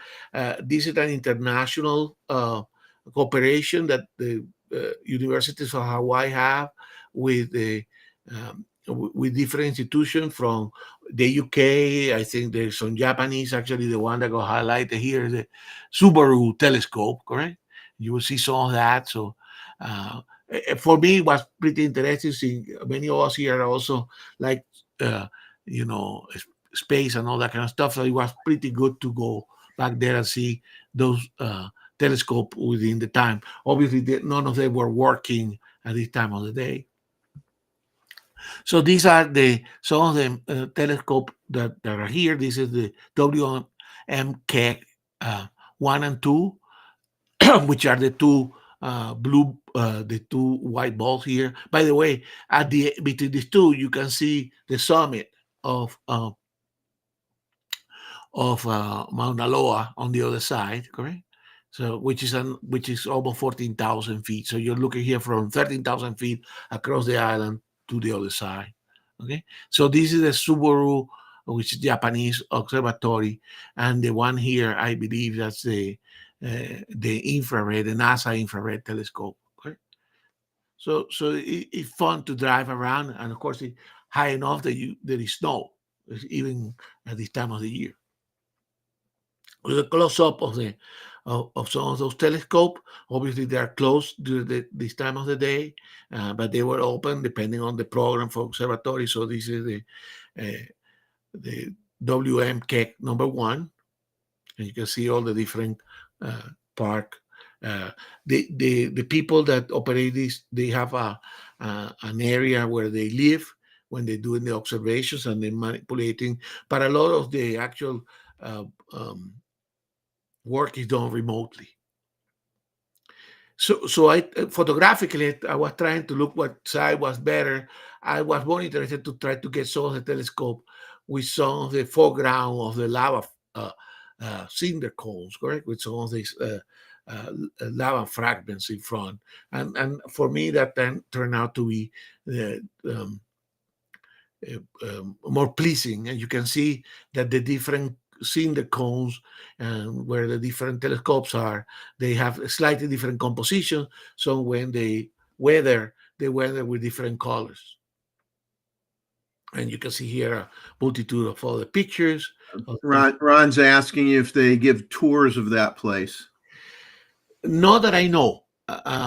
On the area where they make you park, which is a kind of entrance to that area, that they do lectures, correct? And actually, one of the things they do there, they have some telescope that's the facility that is about 7,000 feet, and they do at night bring a telescope so that you that's one of the things that I want to do in the future is stay or visit later on in the evening, correct? Or go later in the afternoon. This is a morning visit. Go down again. Randall the echo. Okay. So go down. Is it back?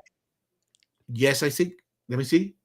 No, it was back temporarily. So some grumbles that we have there. So anyway, so I go down and then participate on the activities and do some of the watch through some of the. So those are big professional telescope, correct? So this is for me one of the most interesting telescopes because it's a sub-millimeter array of radio telescope, correct? and those can operate during daytime, provided no radio interference.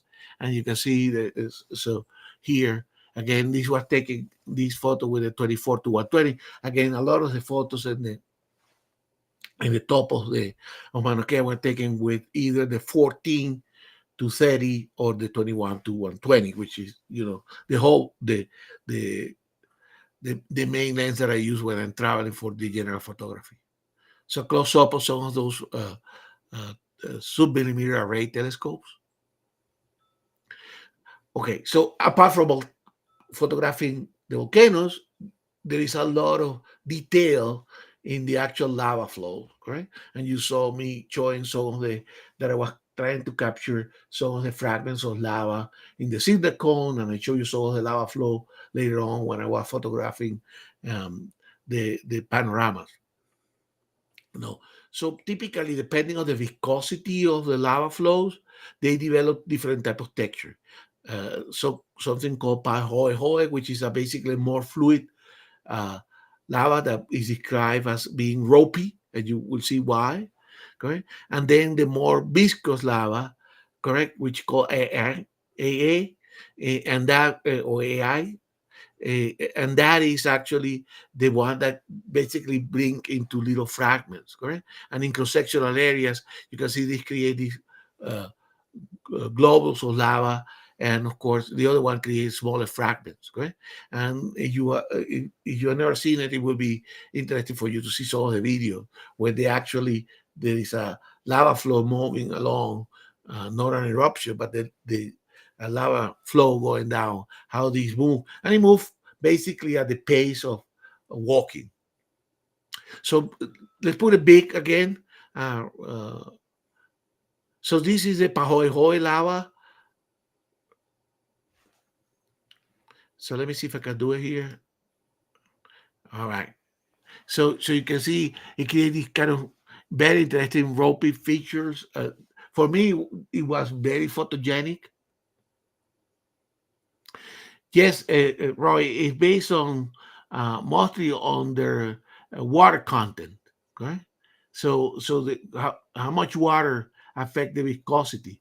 Now the amount of silicon basically impact the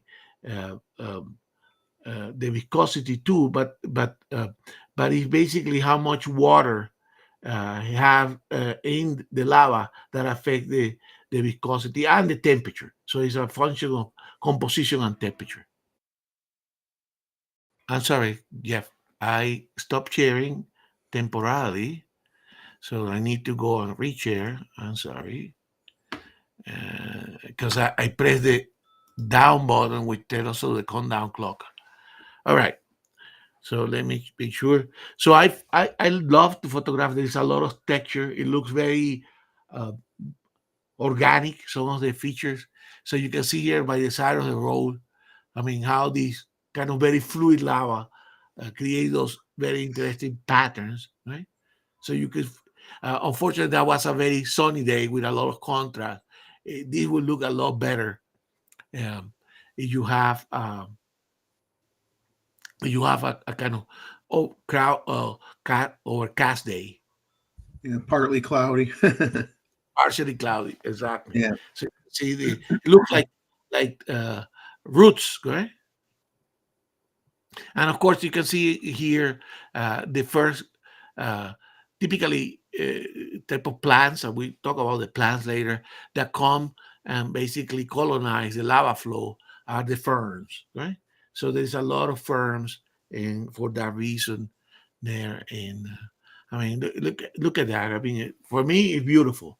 And of course, So when what's the temperature of the lava when it's flowing? so, Did they say? the thousand degrees Fahrenheit. Right? And how long? Say once the flow has subsided, it's not moving anymore. Did they Oh, indicate how long it takes it to cool down? they can stay liquid for years because Really? because you see the top create like a crust, correct? And that's Yeah. what is not advisable to walk, certainly on the craters, or unless you know what you're doing, correct? Because it could be a thin crust that is warm to the touch, correct? But actually it can be quite brittle, and underneath that is lava that can be still be flowing, correct? Yeah. And that's why you create this lava tube.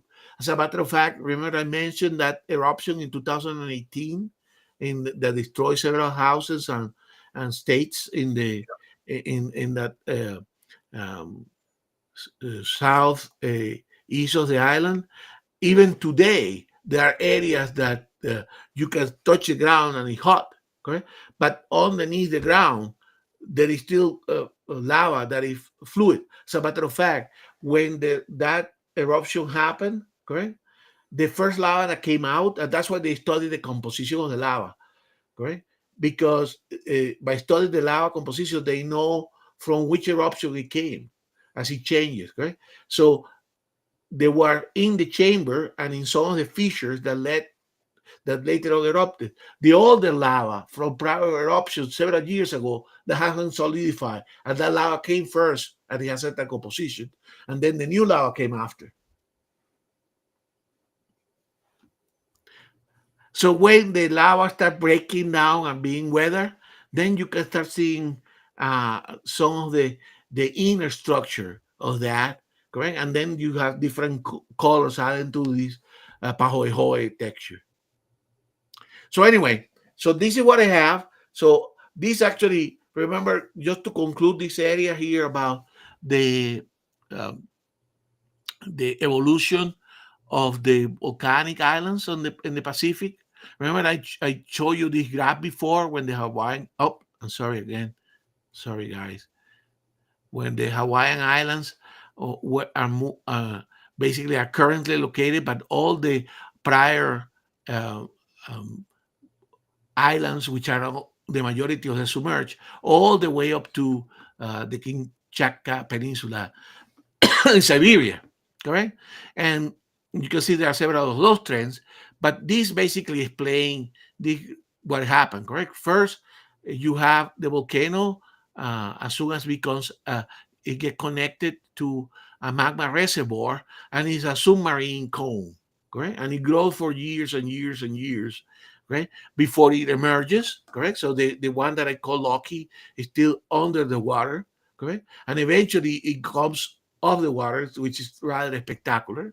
Then after that, it goes through the volcano shield. So for instance, something like Mauna Kilauea will be in this, and of course, in this case, some of the different volcanoes are in the shield zone and the post-shield zone. Now, when the actual uh, spot moved to the next location to create the new islands, okay, then these volcanic islands are rather unstable. Remember, this is only 800,000 years old, correct? And it's already being subject to destruction and landslide, correct? Then what happens is that the volcano becomes inactive.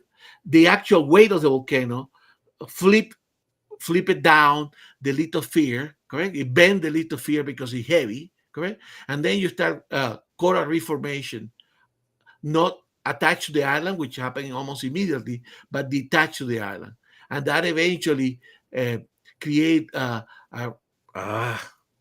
I'm sorry, guys, create a, a, a, a ring or reef around the volcano, and eventually the volcano collapses completely, and not only what you have is a coral atoll. Okay, so that's what happened in Midway, is that you have a coral atoll, but there is a volcano core that is now submerged under all the reef. Correct, and then eventually, when you get to the Aleutian Islands, that material gets recycled because it gets adopted underneath, in this case, the Asian plate. So I think this graph in that book, which I want to show later on, I think I have it in hand here, is fantastic. It shows the whole evolution of the volcano. So the next thing we're going to talk about wildlife, but let's take a break so I can drink some water. So let's go back to stop sharing. And if you have any questions, then I can answer. Good presentation. I'm sorry about all the geology, but I cannot Gustavo hold it. can't help it. He's a geologist, you know. Exactly. So the question. So Ron's taking off. So good night, Ron. Thanks for coming on. Hope you catch up on the rest of the show tomorrow. Yes, it's Ron is asking whether they do. Obviously, there is lectures by the multiple lectures in the national parks by the rangers, which are geologists, most of them, which are very good to attend as well. And Roy is asking, where do they throw the virgins? I didn't figure out that one, Roy. Be flexible. I think that's It's all ongoing. that's on a need to know basis, and we don't need to know.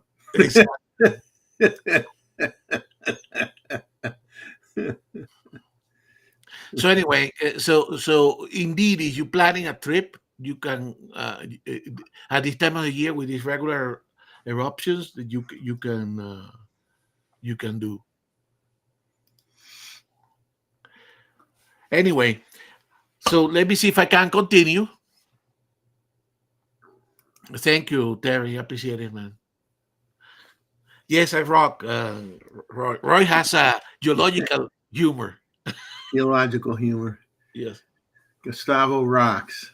But Yes. does he roll? That's the question. Sometimes, multiple times. I'm prone to falling.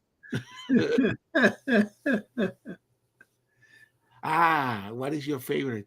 Actually, my favorite rocks are actually igneous rock, but igneo-metamorphic rock, because that's what I did my thesis on. Right? And I like there's a type of rock that create big crystals. So this is Tim asking a question here.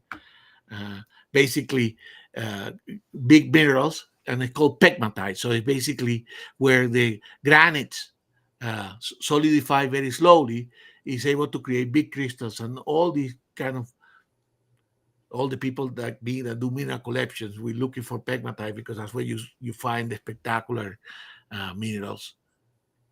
So that's the answer.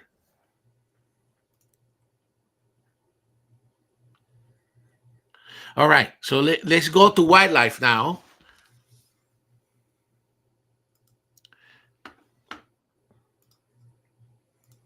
So in Hawaii,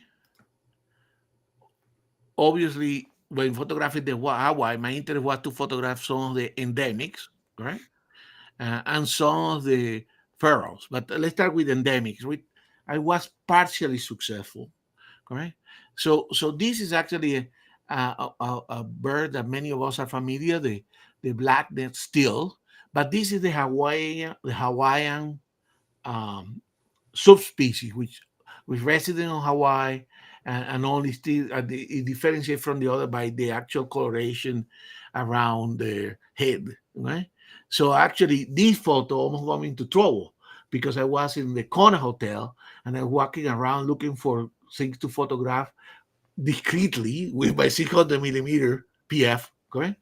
And I looked through the fence to the adjacent property, and then I noticed there was a least lagoon with this species, which was another thing they wanted to photograph. And immediately the hotel security came in and said, "What the hell are you doing? You're not allowed to do that." So it almost went to, but I apologize. But then I had taken the photo already. So you can see how photography, as we know, as soon as you show not with an iPhone, but with a telephoto lens, it's very easy to get into trouble. And the Hawaiian version only has one leg, I noticed. Exactly. So this was taken through the fence into the adjacent property. I was lucky enough that I was taking that picture. So this is one of the endemics. Actually, this type of geese, or the Hawaiian goose called nenene, actually got extinct. Nowadays, it's relatively easy, actually, for those of our European friends. The reason why these birds survive is because there was a capture breeding in England in a place called Slimbridge in Arundel. That basically preserved that bird from extinction, and now this is actually back into Hawaii, doing reasonably well, right? But it was one of the uh, uh, endemics that I wanted to photograph. Actually, it turned out to be this was relatively easy. Now, the other birds that I wanted to photograph, and I show one of these pictures. This is called the apapane, which is out of the endemics. This was one that's relatively easy to see, but because they are all basically they eat a lot of nectar, so there is all eating at the canopy. So finding the right location where you can have a relatively good look at the canopy, so that you're not shooting from the knee on the knees, it was really difficult. But when we were in the last hotel, around the hotel area, I was able to go several mornings, and of course, I knew the area, so uh, I was able to find a couple of locations where I have sufficient of a perspective that with the 600 and the 800 millimeter, I could take some pictures that were not from the bottom up. Right. So this is one of the birds that I wanted to photograph. You can see this morning it was raining. Right? And they do display in the morning, so they are basically they were quite active, singing and defending the territory. They turn out to be, as you get familiar with the species, you are able to do a much better photography, right? And here the two displaying. Uh, and finally, this one which I share one of the updates um, of this bird actually inspecting some of the looking for bugs and see whether they inside the top of this Hawaiian tree. Now, one of the best places to see the endemic species, because they are very rare and some are very rare, okay, is the Hakalau uh, National Wildlife Refuge, right, which is on the eastern side of Mauna Kea. Right? But unfortunately, this is a place that is only accessible with uh, the dedicated ranger or a dedicated a person that have permit to go. Right, so You gotta go with a guide. you have to go with a guy. So I actually found a guy that was available, and I went to visit once. That's what I told the story. That I went with the 800 millimeter up and down. It turned out that it would have been much better taking the 800 millimeter when we park the car, work a little bit with that one, and then using only the 600 millimeter, because it was difficult to photograph again for the same reason. There were all canopy birds, and although you have topography here to work with, working with us 800 was rather difficult. And as you know, Jeffrey's birds that are moving, and then you're trying to when you have the to use a tripod is not the easiest one. But with the 600, it was perfect. Correct. So I managed to get. So this is one of the places that I want to go again. But indeed, if you want to photograph this endemic, then you have to get a guy that have access to the location. So this is one of those that are in the location. By the way, the location is spectacular because all the native tree has a lot of textures and moss, and because it's a high altitude rainforest, right? Uh, and this was the amakihi, which is one of the birds that I wanted to photograph, and you can see. I was pleased with these couple of photos. Again, these were taken with a 600 millimeter after I was able to stop at a location, switch lenses, or take the other camera and work a little bit out of the location. This is actually another this very endangered species that are very difficult to photograph. The lapayo, actually, again, working within the canopy in the understory, looking for insects. So this is as challenge as it gets, uh, uh, Jeff, photography. But I was managed to get a couple of photos of this one. There were others that I wanted to see that I was able to photograph, but the photos were not good enough for me. So I need to go back again. Right? Again, I think you planned that though. If you take a couple crappy photos, then you show your wife and you go, "We got to go back." exactly. And I now know the guy, and I can tell them, hey, I like this tree, because you see, when you are with other people and you are with people that are doing bird watching, it's kind of more difficult because sometimes they are happy just to see them with the binoculars, right? Although the group that was with me, which were only 3 or 4, they were doing both bird watching and photography, but they were not a dedicated photography group. Otherwise, we would have stayed in a particular location that have access to the canopy and wait there for a longer period of time. Right? Of course, I chose some of the turtles. Okay, so they are the hawkbeak turtles and the greenback turtle. There are several beaches where the turtles come into the beach. Okay, and I was able to go to one of the beaches when the turtles were emerging from the sea. These are areas that are basically delimited with rocks that people don't go on into when the turtles come in the morning to sun themselves in the beach. And I was very happy with the photos. I went into the beach fair with the 24-120, took some pictures, and then I said, this worked well with the 600. So I went back to the car, picked the 600, went back to the location, and then I could get photos that have more detail. Right? So you can see here, and actually they were coming just out, and you can see here they were just before drying, so you have a lot of textures in both the skin and in the faces. And this is the one that I shared before, which is the one the head is slightly raised, and you can see the picture of things in more detail.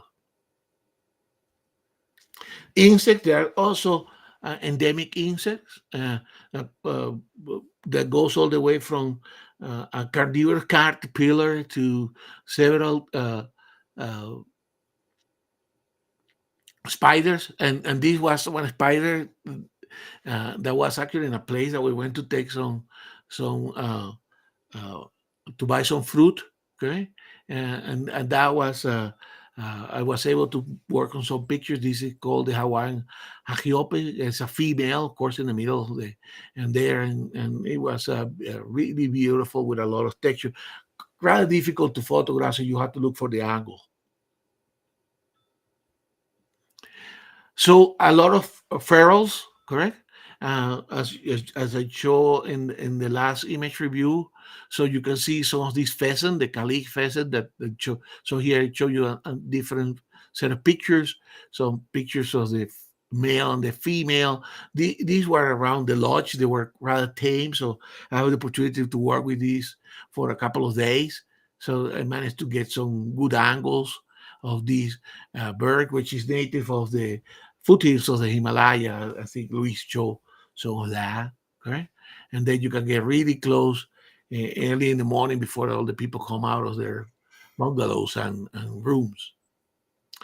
Uh, a lot of these pheasants, and this is actually another of these. This is Ercles. What is the name? Let me see if I can read it here. It's a Ercole spur fowl. Were introduced in Hawaii, actually for basically for hunting. Correct. So there is a lot of these introduced species that were not accidentally introduced, but actually on purpose introduced for as a gaming bird for hunting.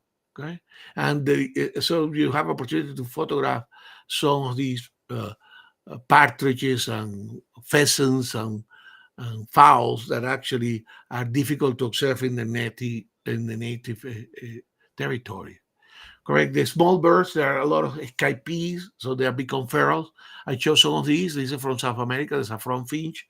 Show you a couple of pictures here, and these actually were photographed in the hotel. You can see they come to eat some of the seeds of the grasses around the hotel. And I showed this yellow belly cardinal also from South America that I do really like, and was one of my Yeah, that's a very pretty bird. indeed, indeed. Very Eh? pretty. Then there is a lot of red jungle fowl or chickens that are feral everywhere. So and, uh, and that's actually quite fun to photograph because they have reverted to the normal uh, wild state, correct, and coloring, right, and you can see them here. Took several photos of those. This is similar to the one that I showed in the last Gmail review. And there is several species of feral dove. This is actually a spotted dove from India, right? Also, again, very pretty. And you can see, I like this photo because it's on a with nicer environment of this same spotted dove. Plants and flowers. The story of the plants and flowers in Hawaii is rather interesting because the great majority of what you see is actually introduced species, right? Uh, so I don't know whether the banyan tree, which is actually from Asia, these are fantastic trees with a lot of aerial root system, humongous trees, right? That you can see in a lot of places. They are fantastic. They are beautiful, and they create an enormous canopy, right? And this is actually another of these introduced species, the African tulip flower. That actually was surprised to see. It's a big, big tree that has these big flowers. And for me, it was interesting to see because the the area where I grew up in Caracas, the street where I grew up in Caracas, were flanked by these trees with the flower. And it remind me of my time coming back from school, walking from school back home when I was 11 years old, and actually capturing cicadas that were in the trunk of these trees, and tormenting my sister and brother with the cicadas afterwards. But a beautiful tree, a big flower tree. This is actually another tree that was in the botanic garden called the cannonball tree, which is from Central America. It creates enormous flowers that actually flower from the trunk, Jeff. And when the flowers uh, become seed, they create a fruit that is the actual size of a cannonball, hence the name of the tree. And this tree was spectacular. Imagine the whole trunk of the tree covered on these flowers, and they are you know this big, right? This Very, big, like a very, cannonball. very pretty. Very pretty. So you can imagine. I moved to the wrong place. All right. Oh, I need to go back here. All these are introduced, correct? So the majority of what you see in the botanic garden is actually introduced species. Okay, you can see this also a chlorodentum flower introduced to Hawaii. Right, this is the lorry bush flower, which is very common, and this was around the lodge in the trail around the lodge. Okay, orchids. There is a lot of orchids in Hawaii, but all those orchids are introduced. So sorry, Martin. You you can see a lot of when you watch this, you're going to see a lot of. If you go to Hawaii, visit Hawaii, you will see a lot of orchids, but most of those orchids are from South America. Okay? This is actually again another of those species that I actually collected when I was in Venezuela, correct?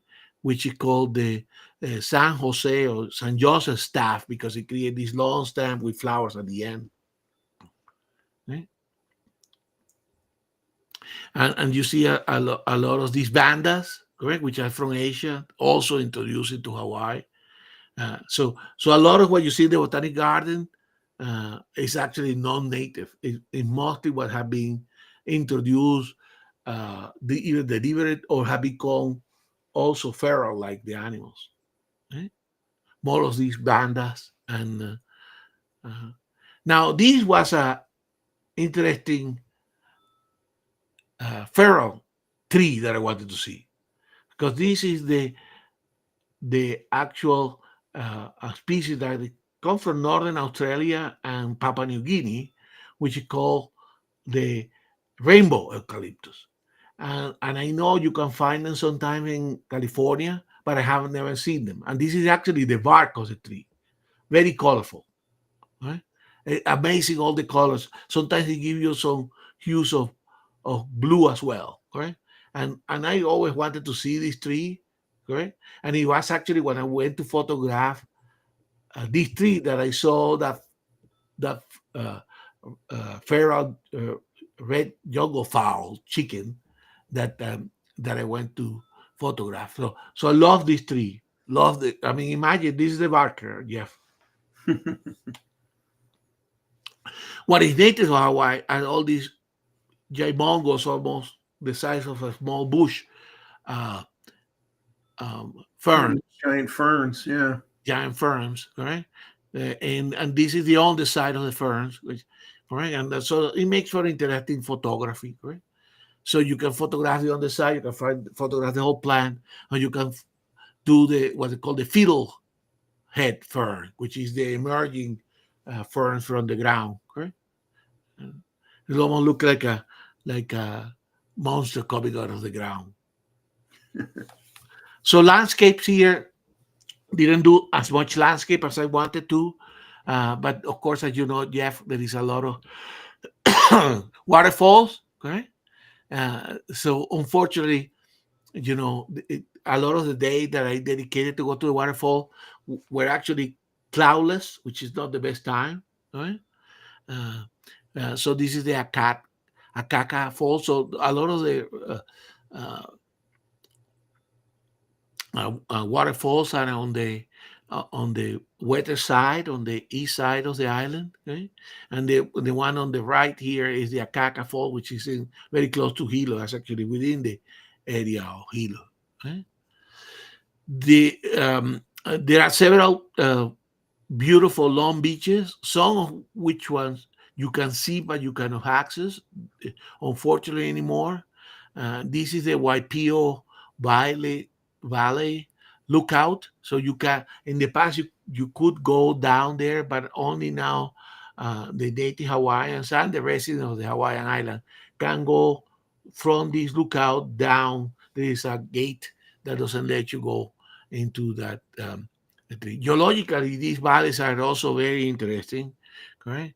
And you can see here in this diagram, because these valleys first are the result of a massive landslide that happened from the Kohala volcano, as the Kohala volcano had been destroyed, which is the northern point of the island, correct? So there's a big landslide here. We created an avalanche into the sea, correct? And so some of these valleys were typical river valleys that are V-shaped, but as the landslide have moved them down, they now have become almost like a flat valley, and you can see on the diagram how they evolve as they fill up, and that's why you see the characteristic shape of the valley. And actually, these are very fertile lands, so there's a lot of native Hawaiians that actually cultivate around this valley. So this valley, actually the Waipio Valley, is the northern. You can see you can see here from the um, road to 40, okay, as is the southernmost point of this landslide. Uh, and from the northern part, you can go to 270 and you see the Pololo Valley. That one is still accessible. You can park your car and then you can climb down, and a tremendous spectacular photos can be made of that. But then you have to dedicate the whole day. You have to hike down early in the morning, get to the beach, and then photograph the landscape from the beach. Then the sea, of course, there is a lot of seascapes, correct? As these geovolcanoes create a lot of beaches, but a lot of the coastline is actually elevated, right? And this is from in the national park. When you go down through the road all the way to the beach, you can see this Holeai say arch and I actually managed to take a good picture. Again, was not the best day for that, but there's so much you can do. So what equipment did I take? So I actually took the two cameras plus the accessory, the C8 and the C9, and I managed to get and travel with the 800, the 600, the 100 to 400, the 24 120, the 40 to 30, and the TC converters. Actually, ended doing in this trip, I ended using all of them. Okay? I also brought the computers with a laptop and my iPad and several accessories. So, what type of things I would like to do on my next trip? I would like to do some more snorkeling. I would like to uh, perhaps my wife wants to visit another of the islands. I'd like to actually visit more of these islands. As I mentioned, I'd like to go to the National Wildlife Refuge again to try to work on this endemic and the Hakalau National Forest with the guy here, Jack, right? Um, Explore this Mauna Loa road that I showed you, right? Do a little bit more of short hikes, do some of the more landscape this time, and a lot of national night photography. So plenty to do only in the Big Island. And with that, I end. All right. So you guys have some questions. Let me stop sharing here. I know this was a long presentation, but we can go back here to our regular schedule thing because we still. First of all, come on, everybody in the chat, clap. Come on, we want to hear you. Great job. And sorry about all the geology. You rock, man. You rock. So Jeff, hold the fort here while I'm changing presentation back to the other one. Well, we're beyond our time now, and I have to get up very early, so I don't think I'm going to do the camera. Okay, we I leave the think camera. we will table the camera for another show. Yeah, Rakesh did have a question though. Yeah, Rakesh had a question. I'll try to answer this one. He says, to all Z8 owners, what autofocus area I should choose for photographing birthdays of kids? Basically, a lot of humans in the scene, but I want to keep my focus on the main person, in this case, the kid and his parents. I would use, personally, go old school. Either use a single point autofocus, and that way you can it'll pick up on the kid's eye if the kid's moving around a little bit. If kids are running, then you're gonna probably want to use 3D so you can track them. But if the kid's pretty much in one spot, but you got other people cutting in front, or you're just worried about picking up on a different subject and focusing on somebody else instead, just go old school. Do single point, or do small area large. Do a very small, or do a custom box. You can make your own size, make a custom autofocus zone that you would think would work for you, because you could even always make a focusing zone more vertical. If the kid's standing, you know what I'm saying? And you can and nowadays, I mean, you can flip between the different boxes very quickly. Make a couple different, either narrow it down to say 2, maybe 3 at the most focus zones that you may want to switch to, and then set it up on your button so that you can just quickly change over. So let's go back here to the presentations, just so we can. Right. So this segment we're going to leave, but I'm going to show you a couple of photos. This beauty that Mr. Jeff is going to talk to us in the future. So this is the latest of the refurbished cameras that he got or bought and have refurbished. Yeah, very interesting camera, but we leave it for the next time. Photo sharing. So several of you send us some photos. So Mr. Jim send me a couple of photos, and Jim, I will not be able to show all the photos you sent me because they came when I was taking a break. But he was trout fishing this weekend, and this is before he did the catching. Beautiful image that he captured with his iPhone.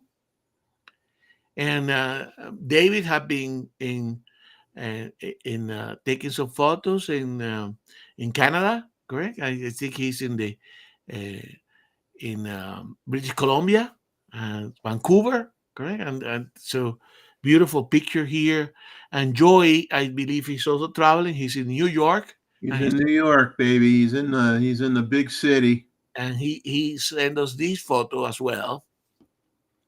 Well, if I remember right, Gustavo, didn't he get sir. married? He got married in New York, didn't he?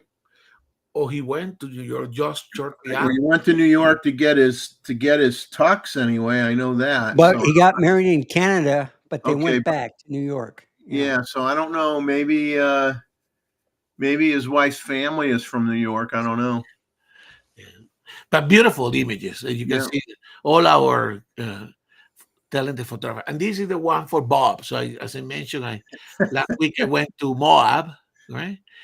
And I did some off-roading. And this is not my Jeep and this is not me, but actually this is a place that actually by the road called Hole in the Rock. And I'll tell you, I wouldn't do that. I wouldn't do that. There's no way. You're not going to get me to do that. Now, if I was in the upper left-hand corner, yeah, even that's a big maybe for me. But I'm not going to be on the slope going down yeah, where oh gee, what if my parking brake failed or exactly. my brakes failed? It's not a nice trip. I have a couple for you, but we do it in another show, Jeff. I did something that I actually do every time I go there called the Schaefer Trail. That is spectacular. It's actually quite safe, but you have to concentrate how you drive through that road. But this is actually not real, although some of the jeeping they do there almost look like this. This is actually a jeep that is actually held there with a chain for advertising some kind of trading post that is underneath this rock. Okay. But so There's a sign there that says, "Are you feeling stupid today?" or something like that. exactly. Although some of the string jeeping and RTV, ATVs, they do something on that. I mean, but Moab is like that's what I mentioned to Bob. It's like the capital for this type of thing, and I like to go at least once a year. Don't do the extreme thing, but there's so many dirt roads and fantastic roads, and of course the national parks. But that's for another time. And this is from our friend Jim again.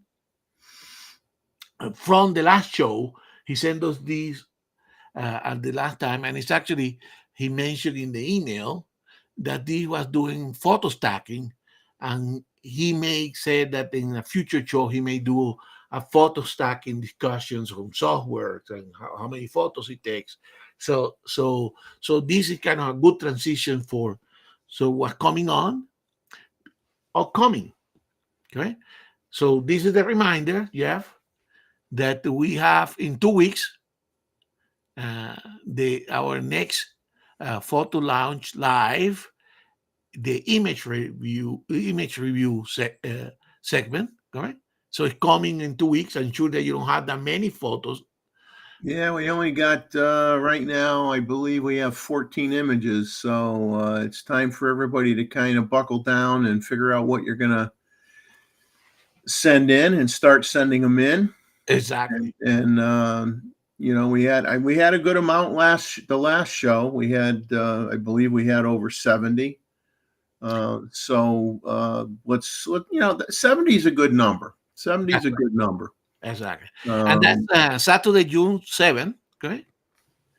And you have to send to the regular place, selectiveimagery1@gmail.com, and you know the rest. Right? The minimum 2848 pixels, could be slightly bigger, preferably the Friday before the meeting, midday, so that we can have Jeff doesn't have to rush in the last moment, and include a description of your photo in your email to Jeff.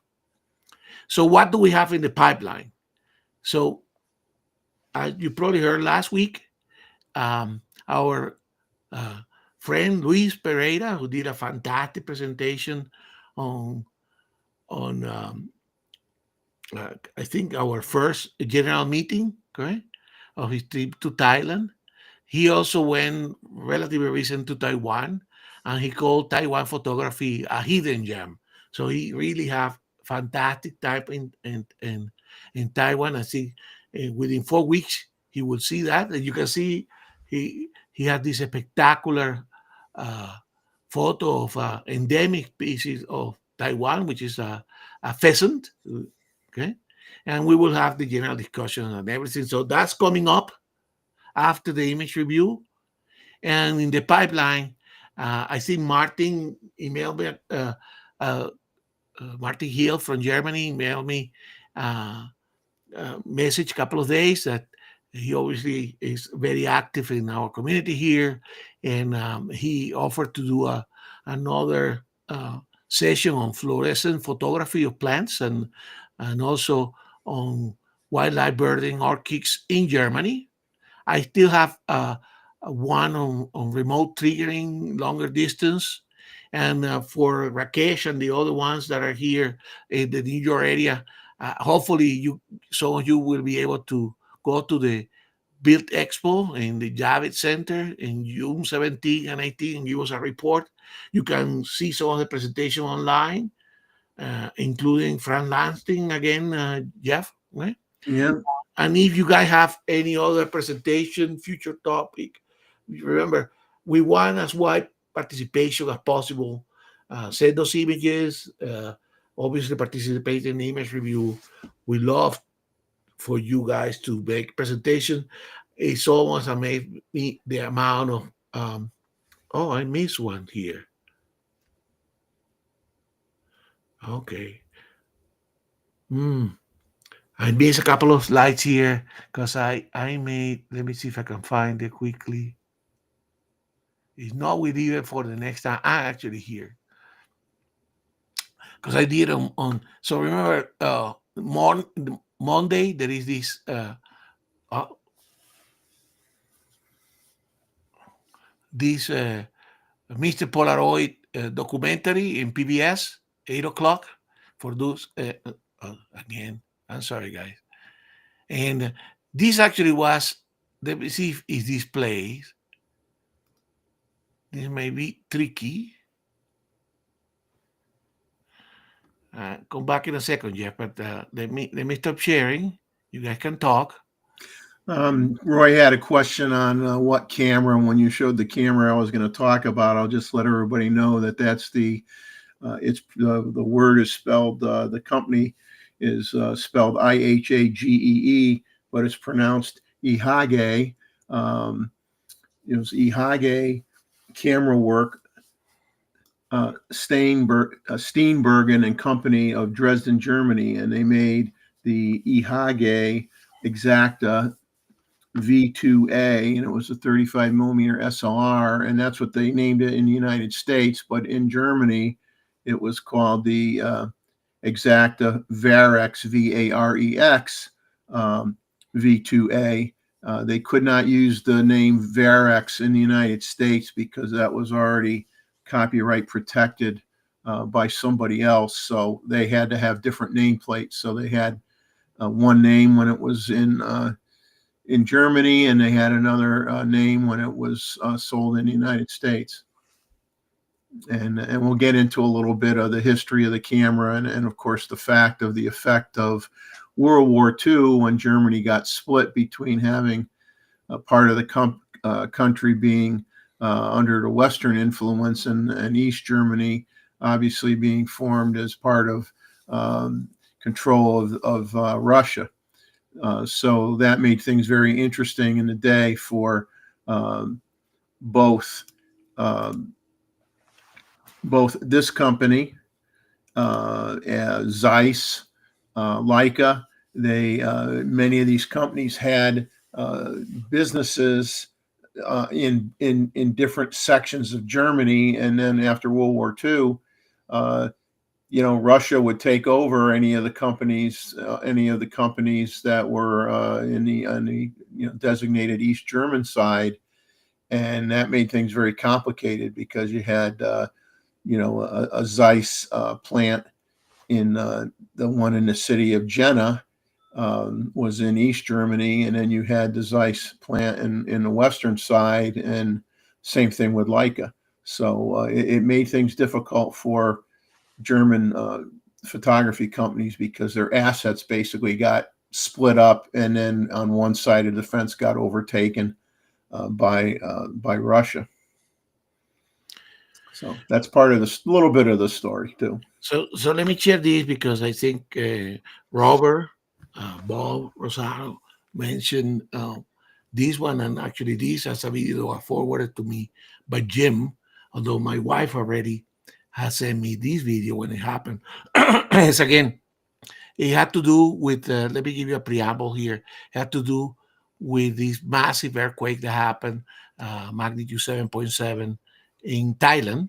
Right? I think it happened after Luis Vision, Thailand, and Burma. Right? Myanmar, where actually the epicenter of the way. It's a big fault, and I'm going to show a video from a professor called of geology called Sam Winsley. I think Winslet. I show in a second here. Yeah. And basically, this is the first time that one of these faults get captured in by a security camera, and you can see the something that's amazing. So let me share first the slide, and then I'm going to maximize it, and then we're going to go, because it repeated multiple times, we're going to go through what the ground deformation is because of this faulting. So let me share if I can first. Jeff, we try to do something extreme. So here, and then let me put big. You tell me you see it, Jeff. I saw it for a second. You don't see it now? No, it just says it's just all blurred out, mostly white. It says click to exit full screen. Okay. Maybe it doesn't allow me. Do you don't see it now? Stop Now I here. see it. So okay. Go on now. It doesn't share when it's in full size. Okay. Well, we have to do it this side. So anyway, I think it probably, let me see if I can make it a little bit bigger. Do you see it? Yep. Okay, so let's run the video.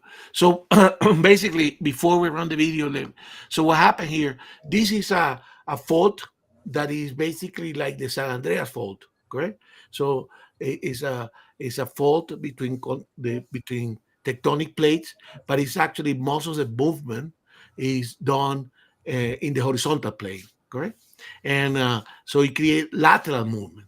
And this massive earthquake basically created displacement between one block to the other that at the maximum were about 6 meters. Okay. And although we geology has seen the aftermath of these, this is the first time that these get captured. Right. So this professor is showing up here. So I guarantee you this will be in many classes in geology in the future. Okay. So so what I want you to watch is this door will open as soon as I start trembling, but watch what is happening in the background, which is at the other side of the fault. Okay, so he is basically describing what is going to happen. So watch what happened in the background. All right, you will see the ground moving to your right. Right, and this is what we call right lateral movement. Right? And this is actually the same movement that we have in San Andreas fault. Right? So he's still describing here what we're going to see. You see a lot of rattling. Oh, he stopped. Okay.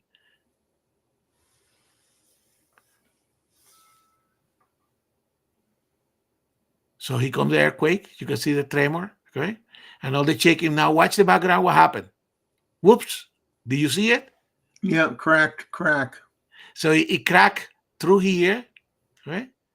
And then look at that antenna next time when we see it again. Whoop! Do you see? So it moved 6 meters. Imagine. Now look at this tower here, the electrical tower.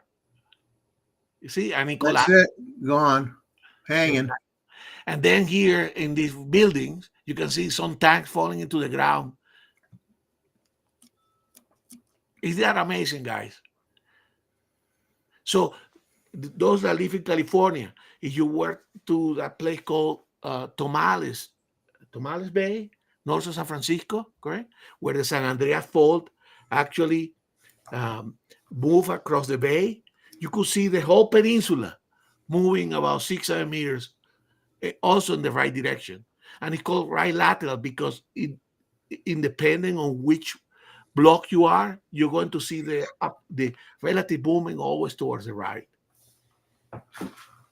This is the first time they get captured. We see the aftermath.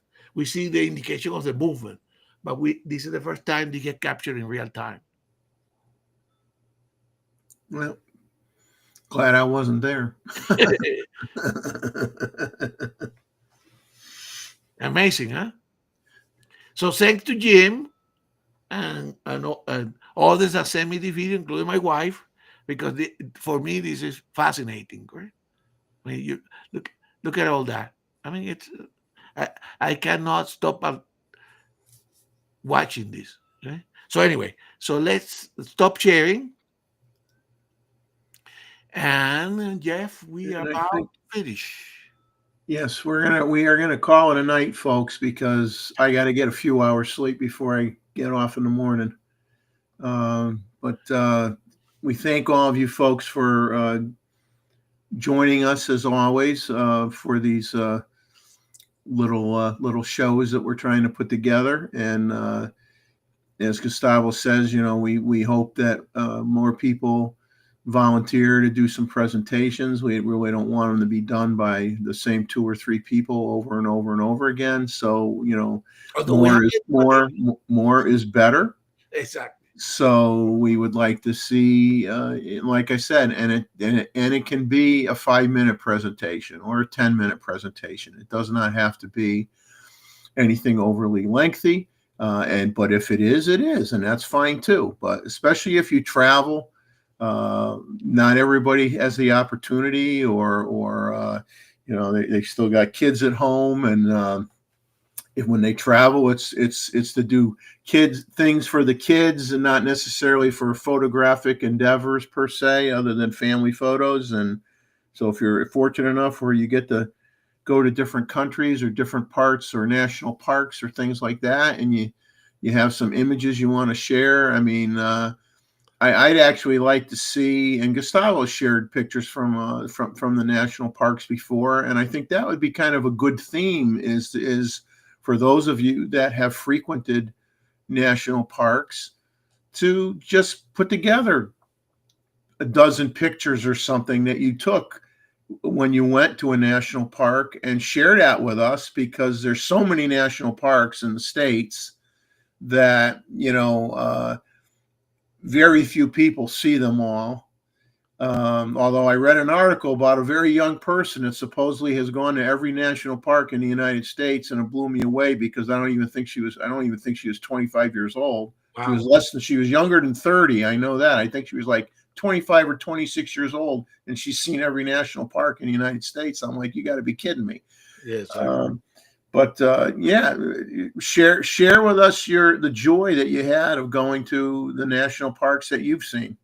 And Jeff, opportunity also. I mean, what amazed me. I mean, today was me making the presentation, and unfortunately, I bored you guys with my geology. But every time we make one of these shows, correct? And in this case, I was in conversation with Jim, correct? And then he tells you we talk about earthquakes, and of course he worked. He coordinated a lot of emergency responses in California. One thing is sure in this community, there is a lot of knowledge. Correct? Remember when Robert and you were talking about NASA and the space station? I mean, that's what makes the community interesting. Actually, we are all common interest photography, but we have other life and other professions. And that's what makes this to be enjoyable this Saturday, correct? Because we're going to learn, and it's good knowledge. It's not knowledge coming from somebody that is given to BS. It's from people that actually work. When you guys share your images and you put together little presentations, exactly. that isn't. It isn't sponsored by Squarespace. Exactly. Okay.